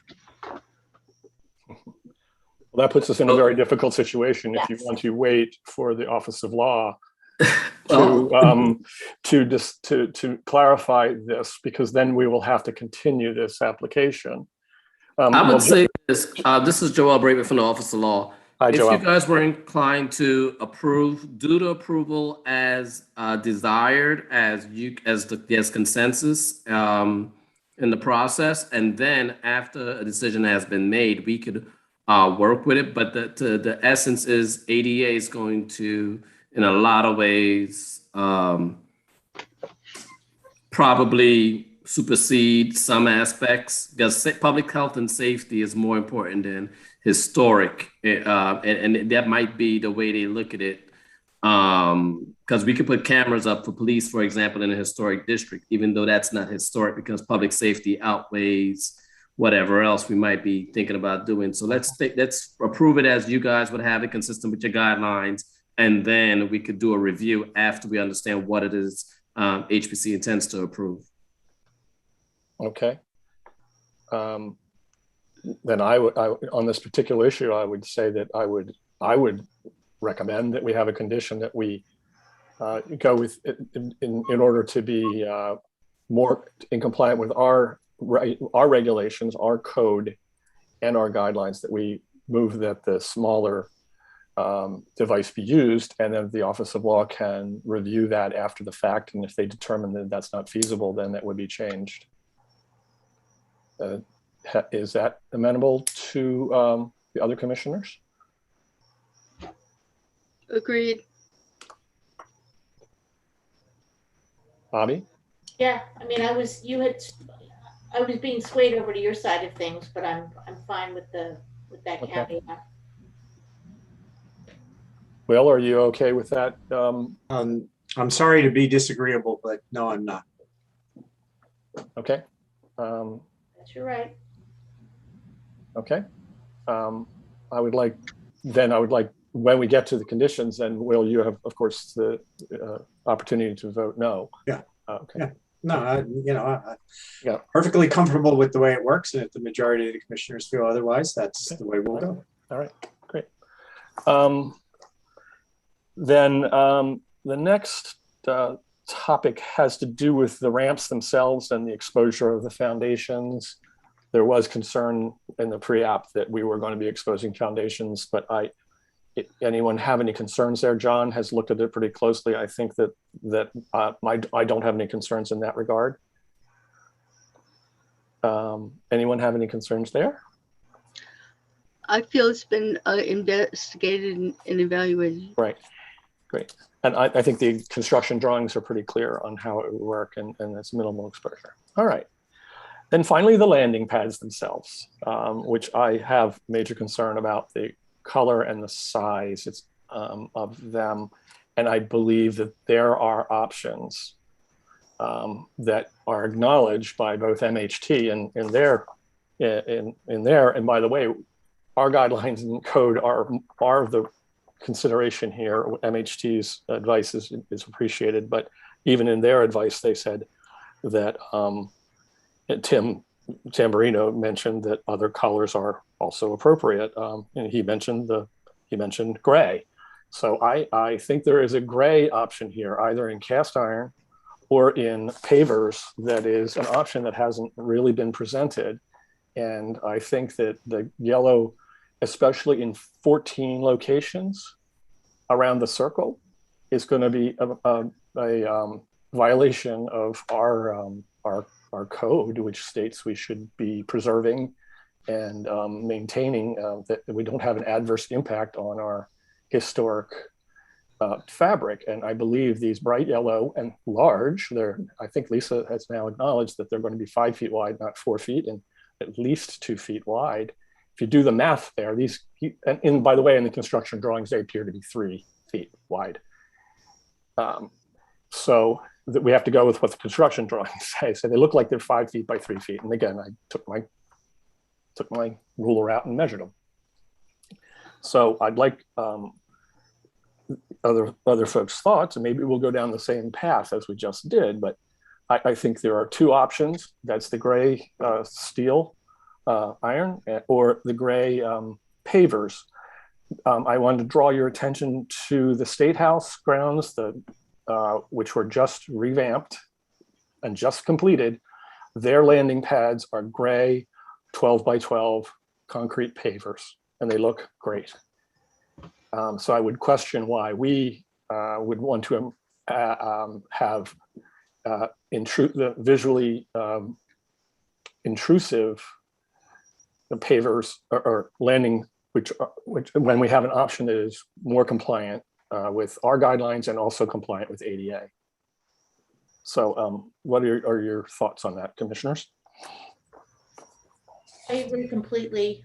At some point during the presentation, the point was made that they needed to be visible and in good contrast.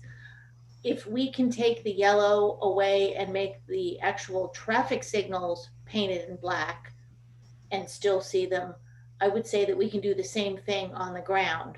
I would be happy with the black color if they need more contrast. I do like the gray the best. And I have not seen the stuff around the State House that you mentioned. But if there's already an example nearby of something where it was created and put in place and it works, that can certainly be something we point to for to show that this is a viable option. I agree with Bobby on this. I think that it looked to me like the intersections that the Maryland Historic Trust was pointing to as examples of where we had already used what I generally call Braille block were ones that were going to be reconstructed.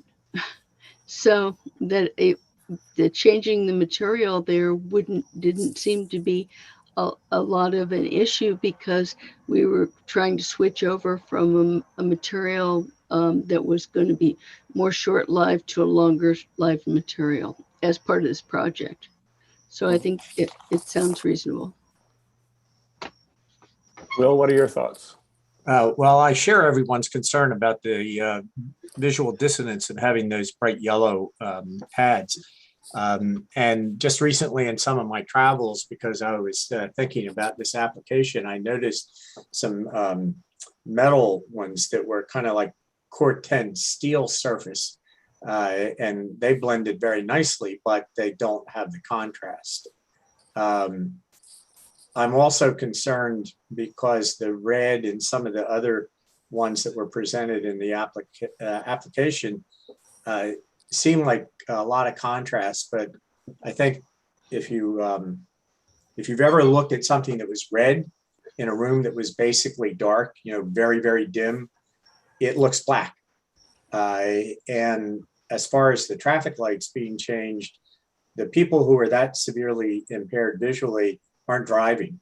So it's not really a one-to-one comparison, I don't think. Yeah. The most compelling thing to me is what you were just saying, Tim, about the newly reconstructed Lawyers Mall. So here's the way I would approach it. Again, I feel safety trumps our historic district ordinance and concern. At least in my mind, it's more important to make people safe, residents and visitors.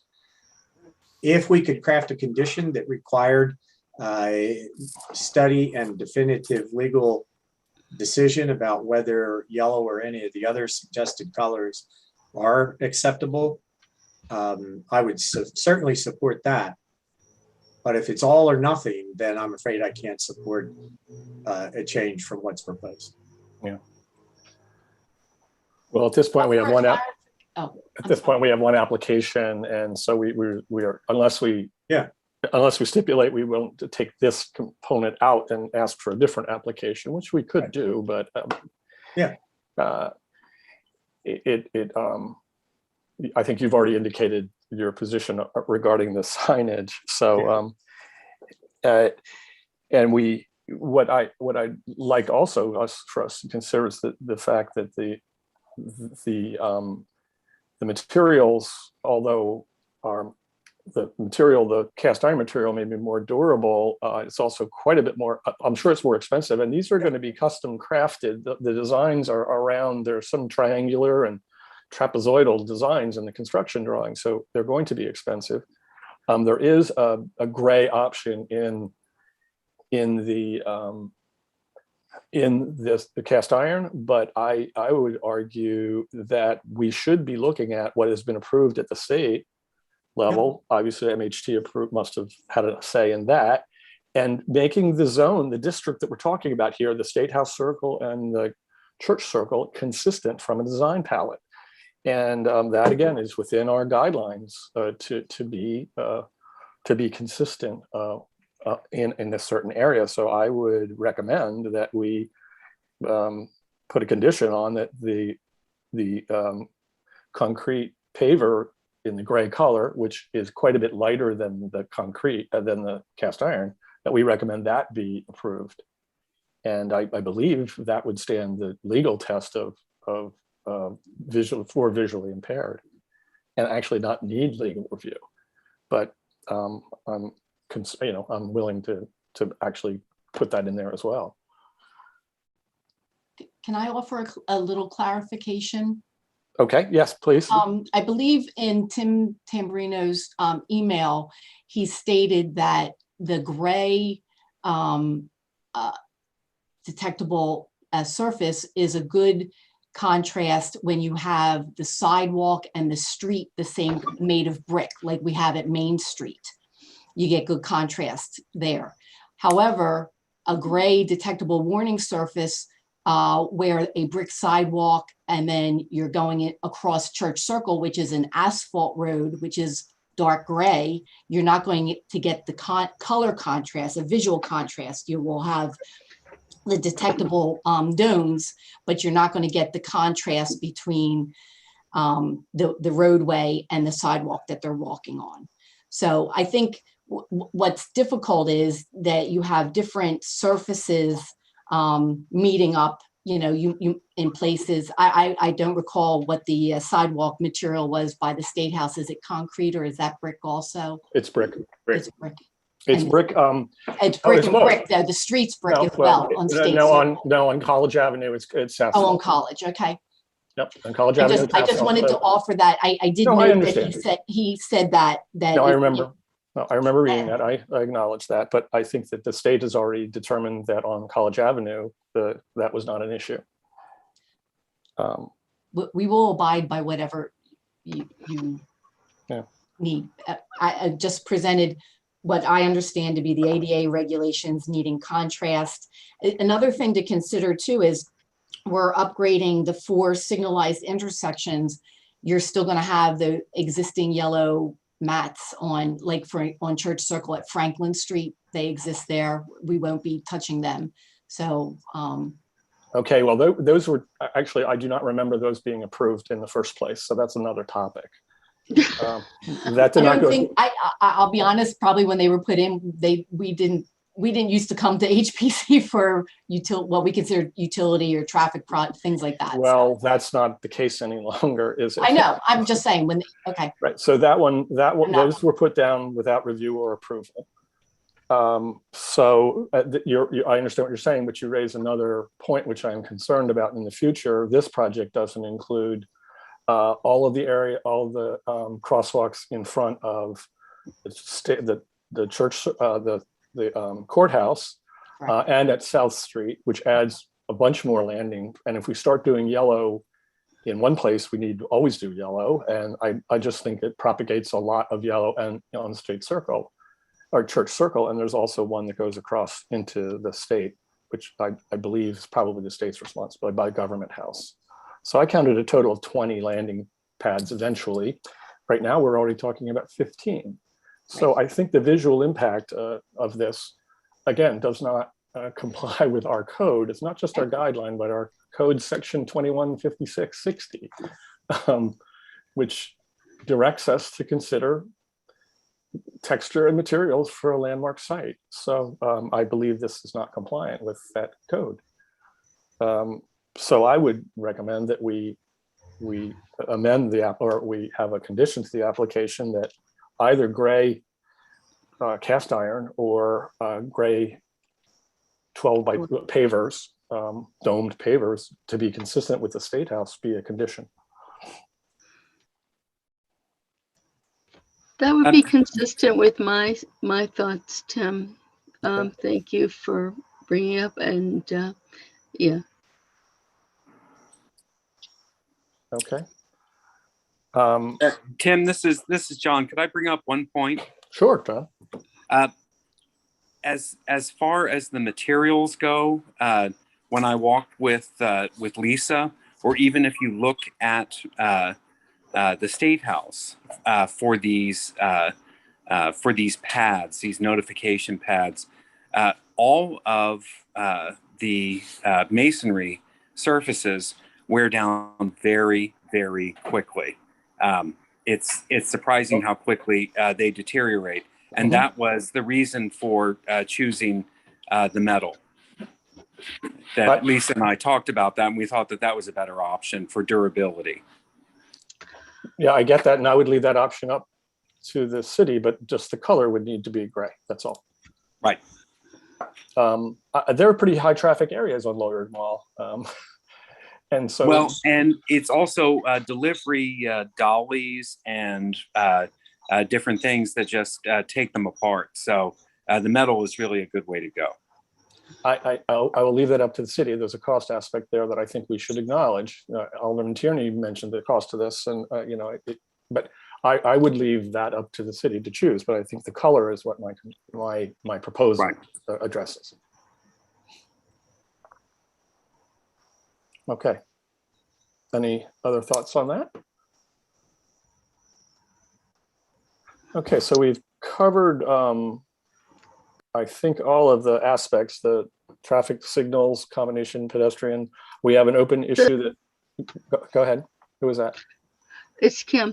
So you're proposing condition related to color and when we're rebuilding these intersections in the landing, I call them landing pads. What is the actual term, Lisa? It's a pedestrian detectable warning surface. Detectable warning surface. I think that if it's, I especially am supportive if it's consistent with what the state has chosen in other areas of the downtown historic area. Mm-hmm. I think we should set a standard here. Okay. And we're specifying color, not material, if the city chooses to do. No, but we're looking for long-term materials, the best part, because we're being told that vinyl is not. No, I completely agree with the vinyl. Enough said there. All right. So we've covered the aspects of this application that have to do with the traffic signals. We have an open issue that we'll put a condition on, that the preference would be for the smaller sign with just the button, as opposed to the additional braille and street sign, which does add a considerable bulk to this device. Talk about the ramps, which are, there's no conditions there. And we just talked about landing pads, which will have a new condition or an additional condition. So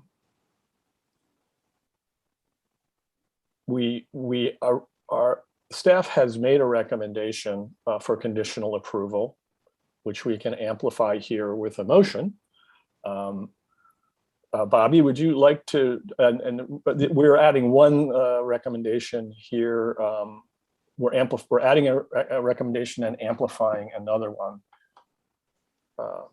So do you want to craft a verbal motion here, and then we can have friendly comment on it?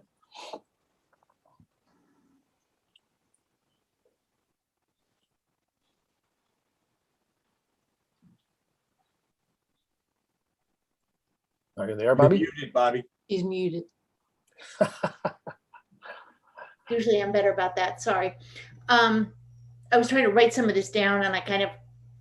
Well, we can help you. Getting confused in just trying to write it down. So we're talking about two things. We're talking about the sign, and we're talking about the landing pads.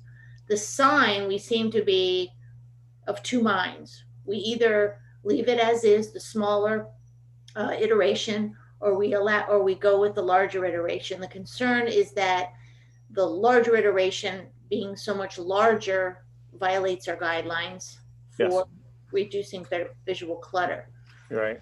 Where I think we ended up was if we want to propose one, right, and then have the Office of Law rule in whether that's allowable. Right. Propose the smaller, and then have the Office of Law weigh in on whether it's allowable, is a should statement from the. The sign should be of the smaller iteration. No, the sign, they're both allowable, but the should statement comes with the larger one with the braille with the street sign, the street name on it. So that's the one that I am not necessarily saying we should approve, but if the Office of Law would review that. Okay, so we're moving for this project we're moving for approval for this project with two conditions. Well, actually, I don't mean to interrupt you, but if you look at John's staff report, you can do with that. Oh, yeah, that's a good idea. Hang on. That always helps. Closed out of that to look at something else. Hang on. Yeah. Give me 1 second to get situated. That's fine.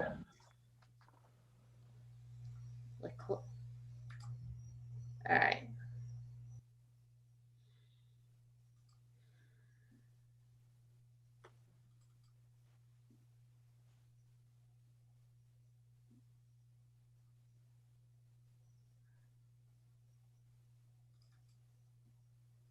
All right.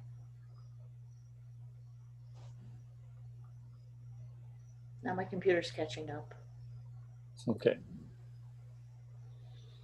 Okay. So we're recommending conditional approval of the application for the Church Street traffic poles, pedestrian notification pads, parallel ADA ramps, pedestrian signal poles, and attendant infrastructure because it is consistent with Section 2156A and D of the Historic District Zoning Ordinance, specifically Guidelines B1, C11, Standards of the Interior 1, 2, 5, 9, and 10.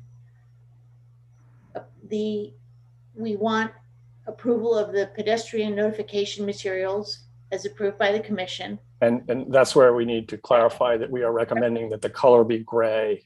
We are recommending for the landing pads that the color be of a material chosen by them, but of a gray color recommended by us. Is Yes. gray the only color that we will accept? I mean, we don't want yellow, but are we willing to take red or black, or is gray the only acceptable color to us? If you want my opinion, it is the best solution in terms of contrast. Black, I don't think would work, like Will said, and also red won't work. So I believe that gray I would recommend gray. Also, it is consistent with the design of the circle region that we're talking about. So I believe we should be specifying gray.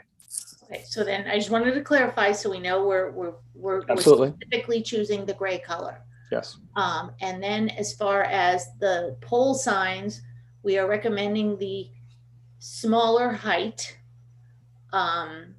with an opinion to be clarified by the Office of Law as to whether this is compliant with ADA regulations. Yeah.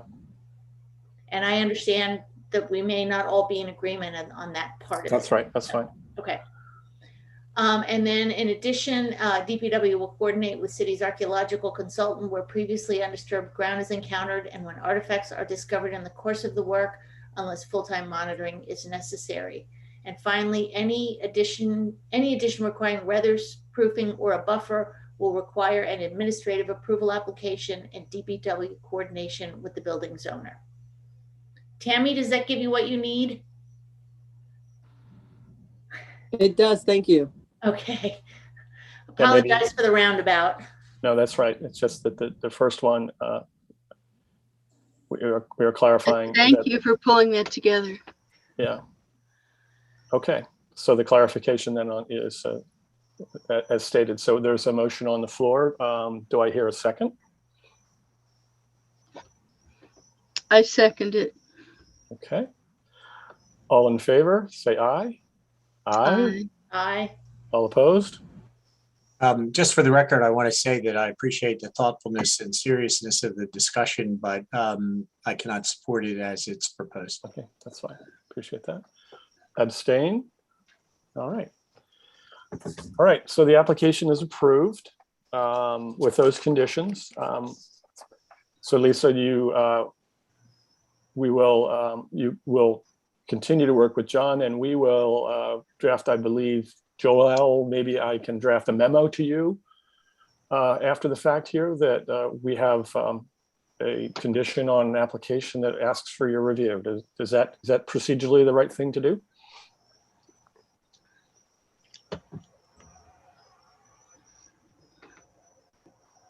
You must be on mute, Joel.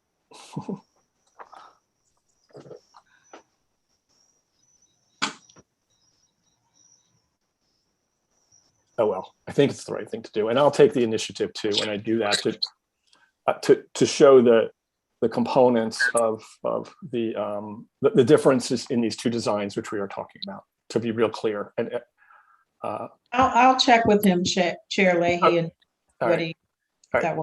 All right, thanks, Cheryl. But I think what I can do is draw out of this very long application these two designs and also clarify why we are more in favor of the smaller design. Okay. I think that's it for that application. Thank you very much. Thank you, Lisa. And I truly, really thank you for the effort you put into this. You're very welcome. I think it's gonna be a great project. I agree. Thank you, Lisa. You're welcome. Thank you, John. I'll be talking with you. All right. We'll be glued at the hip. Okay. All right. Take All care. right. Next on our agenda, do we want to surge forward or do you want to take a bit of a bio break? We're at 2 hours and 22 minutes. What else what's else is on the agenda? We have one pre-application. It's relatively short, I think. It's up to you guys. Tim, if I could just bring you back to an earlier topic I looked up 102 South Street, and coincidentally, the building permit for that was issued on August 30th. So there should shortly be activity going on that thank you. property. That's remarkable. for John to watch and make sure they're following the rules. Wow, that's good news. Thank you. All right, so I think we can move forward. Let's move forward real and look at this pre-application on. I don't have the address. It's on Prince George Street, but my agenda cut off. Is the applicant here for Prince George Street, or the pre-applicant? And they can be promoted, please.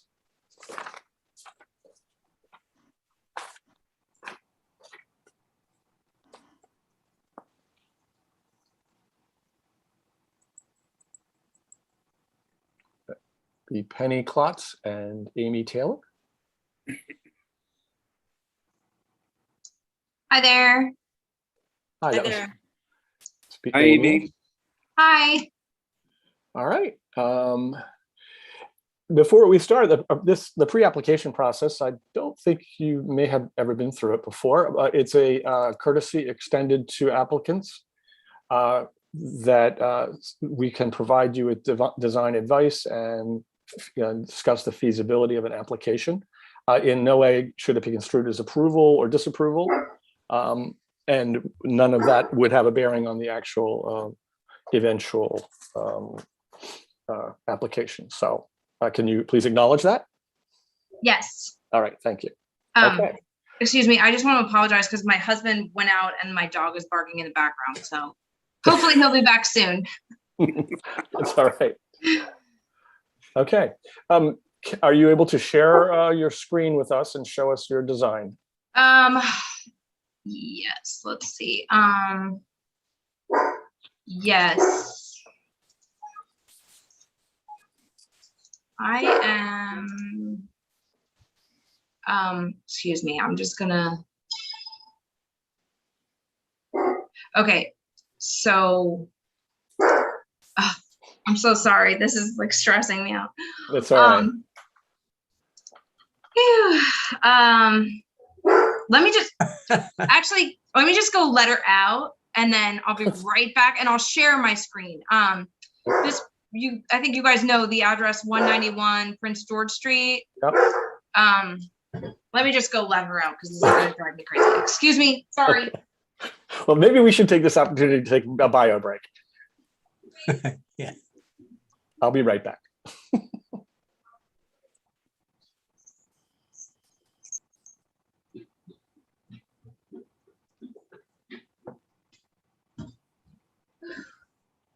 Okay, sorry.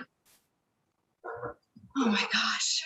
Several of them went to take a quick break, so we'll. Okay. We have a minute or two. So annoying. It's just annoying because everything was good and quiet here until right now. Yep, that's the way it works. Yeah. But anyway, I don't think I've ever shared a screen. So, you just hit share screen. Yes, okay. And then if you have multiple monitors or something, it'll ask which screen you want to share.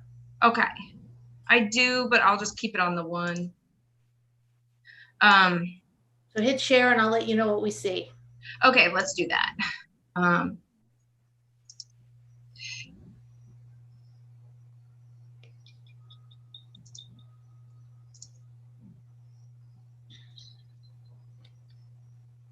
All righty. My wife just informed me I should call it a comfort break. All right, here we go, Amy. Okay. On the World Cycling Tours, they're called nature breaks. Okay. Can you see my screen or? You can see the Zoom screen that says sick of the 40-minute time limit. Oh. Okay. So it's a different tab. There it is. Here's the perfect. Okay. So the owner of the building is also with us, but I think she stepped out. I don't know if she checked in or stepped out. I'm here. Oh, Penny. Okay, hi, Penny. great. So the idea for this project is, first of all, it's a beautiful old historic building. It's about just shy of 4,000 square feet. divided up into 5 different apartments.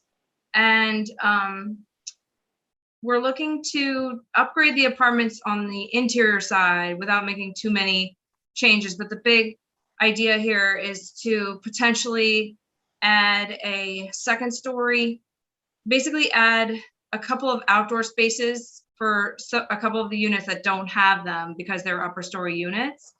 But the proposal is to design or have a outdoor screen porch over top of a low sloping, long linear addition that was put on the house. It's not the original structure. The original structure was from 1840, and the addition was later built in the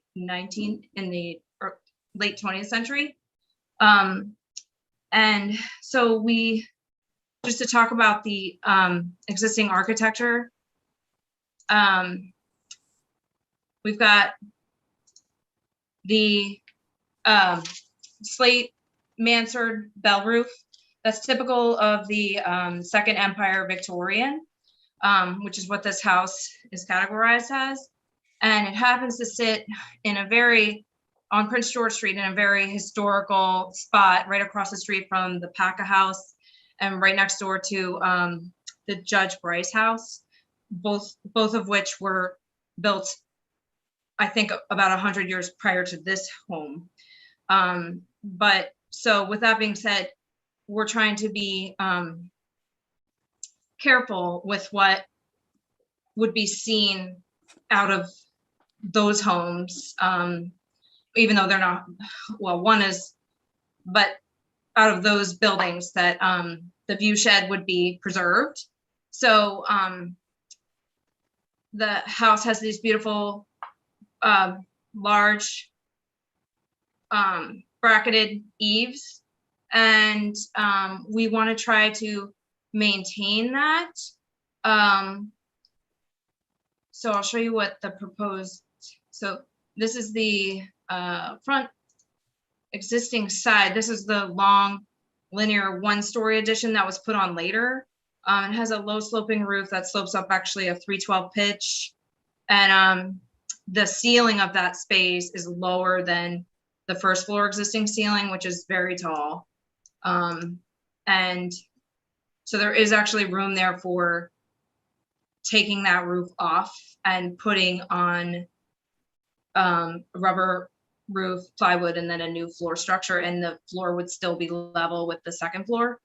And this is the far side and this side of that addition. And this is the second story plan. So the existing second story plan is looking down on the roof, and these are 2 units here. And the proposed second story plan is to be converting this. We're going to try to convert this 2-bedroom into, two separate units into 1 unit, and then with a screen porch. And I'm proposing to just go out 2 existing windows and with 2 doors out onto the porch. And the new porch would be in line with the existing house, so it wouldn't protrude any further. So you really wouldn't see the porch from the street, but you would see it from the Judge Bryce house. But I thought we were keeping it kind of a reasonable proportion, and then just a little deck at the back. So that's that plan. And then in elevation, you can see from the side, I was proposing rather simple straight wood columns with brackets, so as not to be too close to the house, but the style of the decorativeness of the brackets and everything. And also we want to stay away from, we're not going to alter those brackets, obviously. We want to keep them all intact.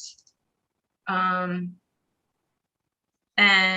then the other proposal was to have a rooftop deck, which you would access from the 3rd story existing dormer window, which would be turned into a door.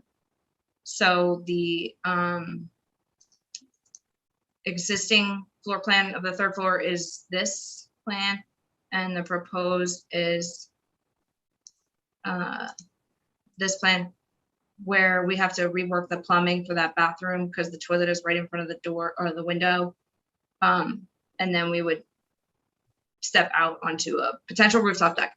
So I was thinking that maybe the, because the existing house has this crest, this iron crest at the top, that maybe, if you thought appropriate or not, I'm not sure, but the rail would be very simple, maybe black iron rail or black aluminum, if that was acceptable, made to look like iron, but something simpler. And it's also very set back from the street.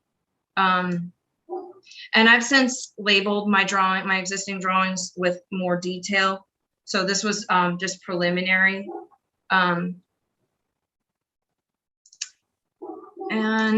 so I think that's it. We just want to maintain the roof, the mansard roof, the slate roof, deep bracketed eaves, and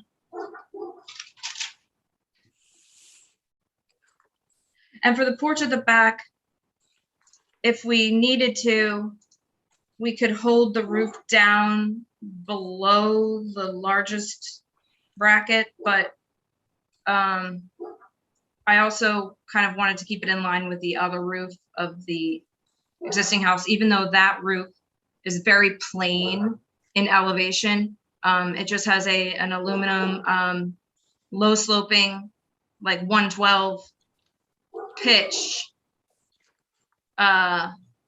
So I think it would be enhancing the plainness of that portion of the house on the back. And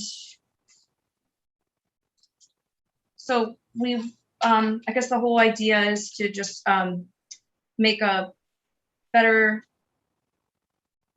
tenant spaces by, giving them outdoor space if possible, a little outdoor space for quality of life and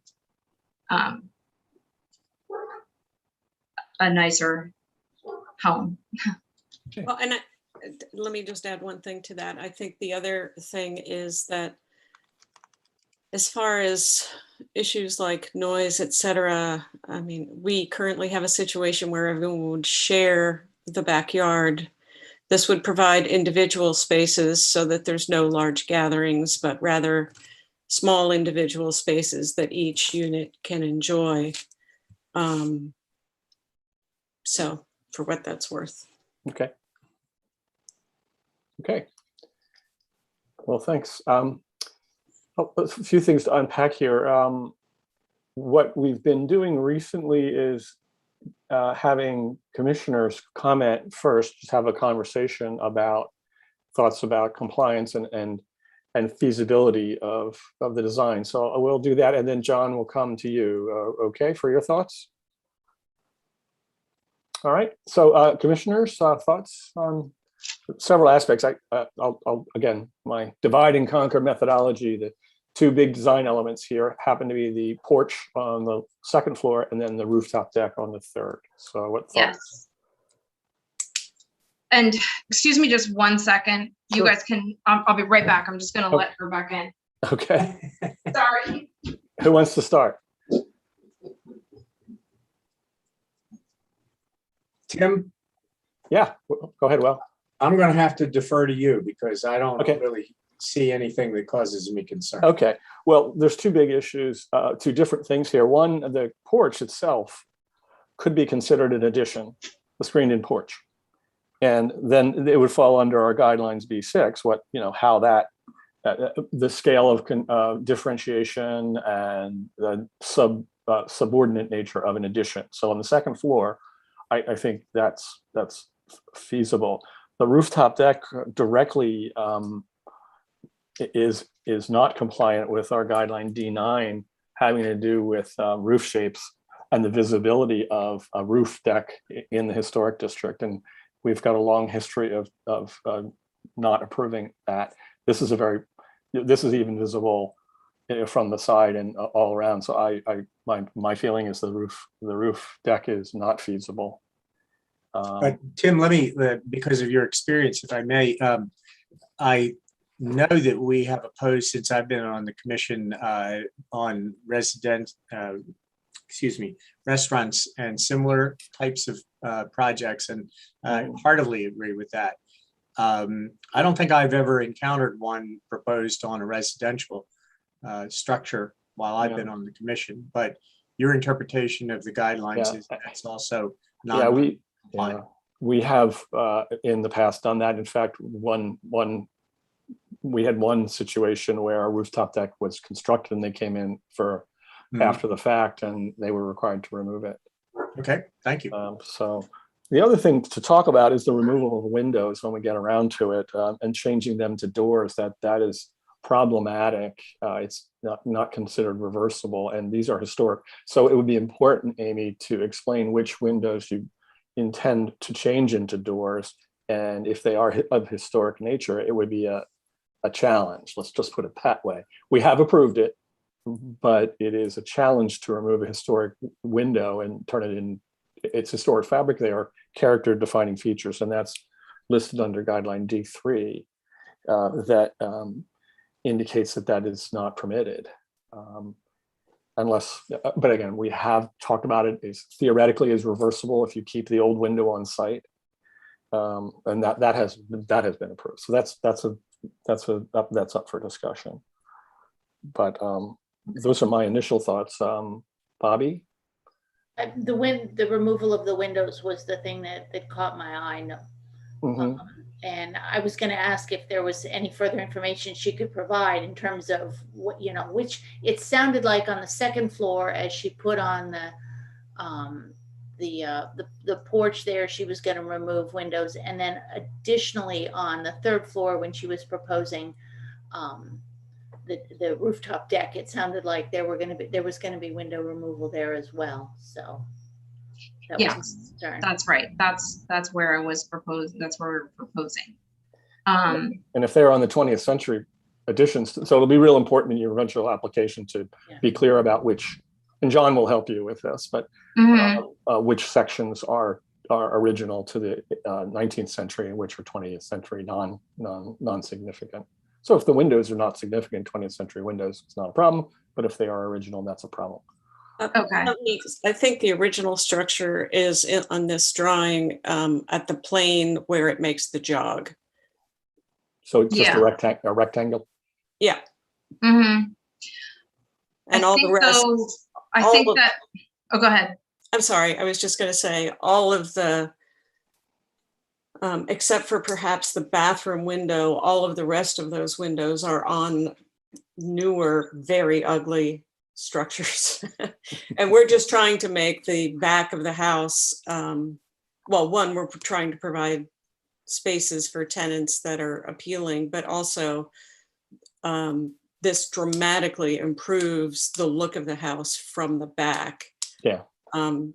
And in my humble opinion is way prettier than the horrible decks we look at from the back of our house. Yeah, I was gonna show, I have a picture of the decks that you can view from the house. Of course, I'm probably going the wrong way. Let's see. Well, yeah, that's right from the back of the house, those decks. Unfortunately, we can't undo things that were done before our approval process. I mean, I agree with that, but that's also in the view shed of those other two. Yeah. That's an example of two things that would not be approved under our guidelines, and so those must have predated 2000, the year 2000. So unfortunately, that's a shame. I'm sorry to hear about that. Yeah. Okay, so that's maybe hold that picture there. So those two windows on the second story they do look.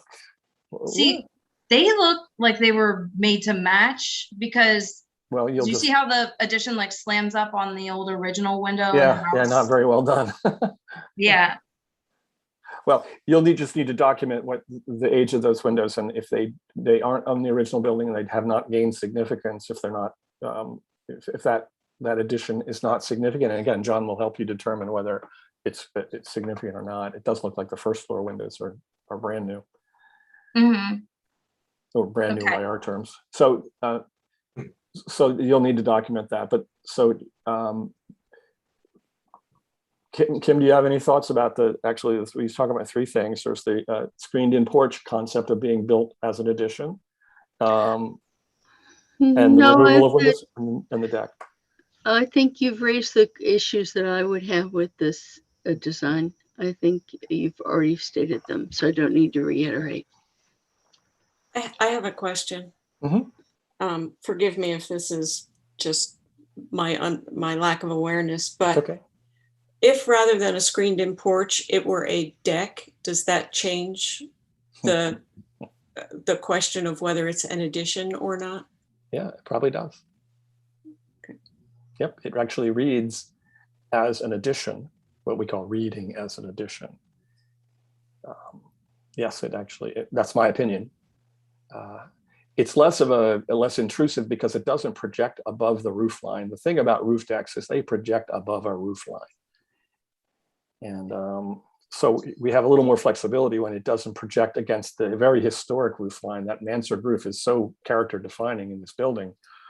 You get messing with that, and you have a problem with meeting our guidelines of not obscuring very important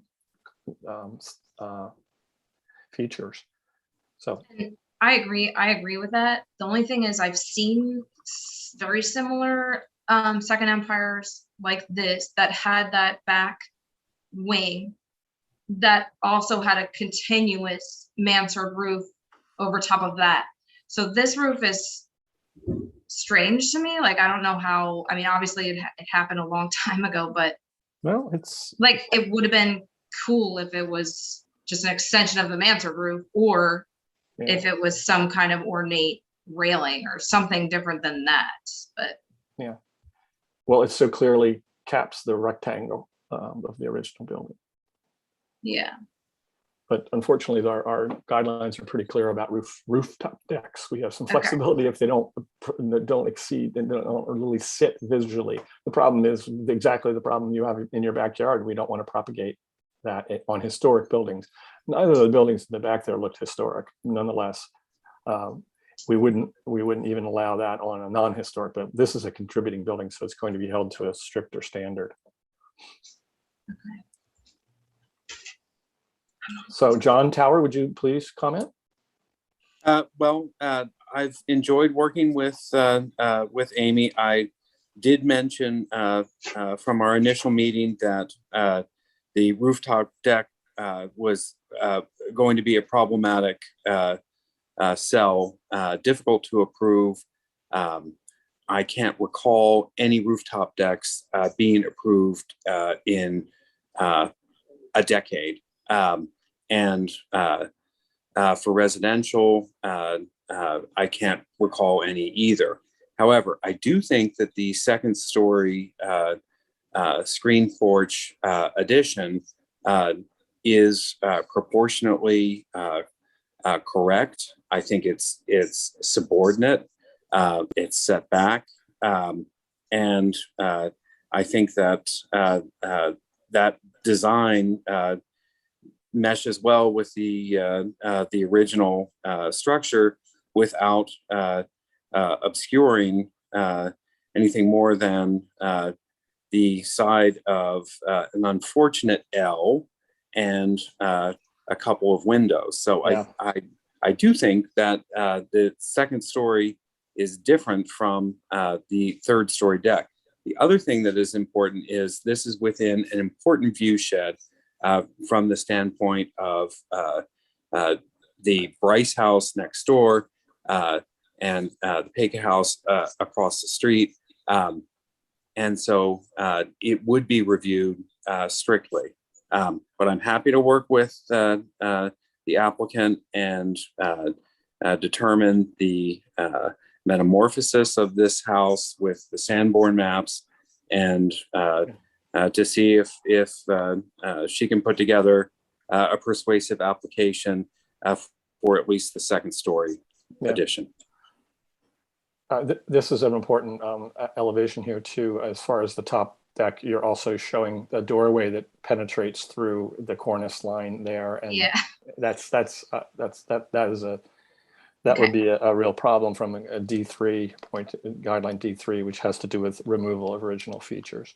The other thing from a detailing of the columns and things like that, simple is better. You don't need to try and match. Simple is good in terms of detailing for a new bit of construction. That's generally what we recommend. So brackets aren't necessary, I guess is what I'm saying, unless you really, really want them. Okay. It's a fine point, but okay. Okay, thank you. All right. Any other comments, commissioners? Okay. Amy and Penny, have we given you guidance that you can take away for your next step? Yeah. Okay, great. Yeah. And we look forward to a full application. If Amy thinks so, then I think so. Okay, great. Very good. Thanks. Yes. All right. Thank you. We look forward to a full application. All right. Thanks, everyone. Sounds Thank good. you. Thanks. All right. All right. Bye. All right. I only have one other business thing, very briefly, and then I'll take a motion to adjourn. I would like, again, to propose that we have live testimony for our administrative meeting next week, meaning we just have to make a slight change to the agenda and allow people to sign up in advance so they can have live testimony, not because anything's happening next Thursday, but I think it's time. I wish I had done it tonight, but I didn't think of it in time. And then maybe our October meeting can be live, fingers crossed. We have anything of significance in October? I don't, regardless, I'm not really looking at that necessarily as a reason. I just find that just looking at drawings with people in the room is a whole lot easier to me. John, do we have something of significance coming in October? We have two applications of significance. We have Mellon Hall, and then we also have the Hillman Garage. Yeah. Which we've seen, and those two alone are enough for one. Yeah, and we've had HBC wonderful pre-apps on those. So right. I think we're. And by the way, there is a planning commission meeting tomorrow night or the next night. Yeah, so regarding the garage. So I'll be looking at that to see if the design has progressed. So we'll have some information on that. And I do wish people would quit putting words in our mouth. Have not done. Yeah, I agree. We did not endorse anything. Tim? Yeah. Before we close, I would just like to take note of Tammy's long service. I've worked with Tammy for 37 years. Unbelievable. On boards, on commissions, and she has always been the first one there, the last one to leave, constructive and helpful and supportive of commissioners in their work. And the city is foolish to have let her escape. Yes, we didn't necessarily announce that to the other commissioners, but Tammy this might be her last meeting. If the city deems it possible, she might join us for one or two more, but she has expressed her intent to move on, and we will register. I will be registering just what Will said too, that this is Tammy's, you're the greatest. Yep. And I don't know what we'll do without you. Thank you, guys. I appreciate it. And we'll organize something in the next few weeks. So you're the greatest. Thank you. Well, thank you very much. I think the same with you guys. I'm definitely going to miss you. Well, you can always tune in on YouTube. Believe me, I have free time. Yeah, believe me, I probably will. Just to see how we do. Yes, to see how you guys are doing. Without her prompting you, Tim. Yes, without me interrupting. You can text me and say, Tim, not to tell them that free apps weren't. Tammy, real quick. We're gonna miss you, Tammy. Well, I'll miss you guys too. All right, we'll work on a few things on this. Okay. Okay. Thank you. All right. Thank you, everyone. Can I have a motion to adjourn? Adjourn. Second. All in favor? Aye. Aye. Thanks, everybody. Tim, one more thing. Did we do the approvals? Were they supposed to be placed in the record? No, actually, we don't vote on those. I know, but don't you put them in the record? Don't you just say I'm placing them in the record or something? I can.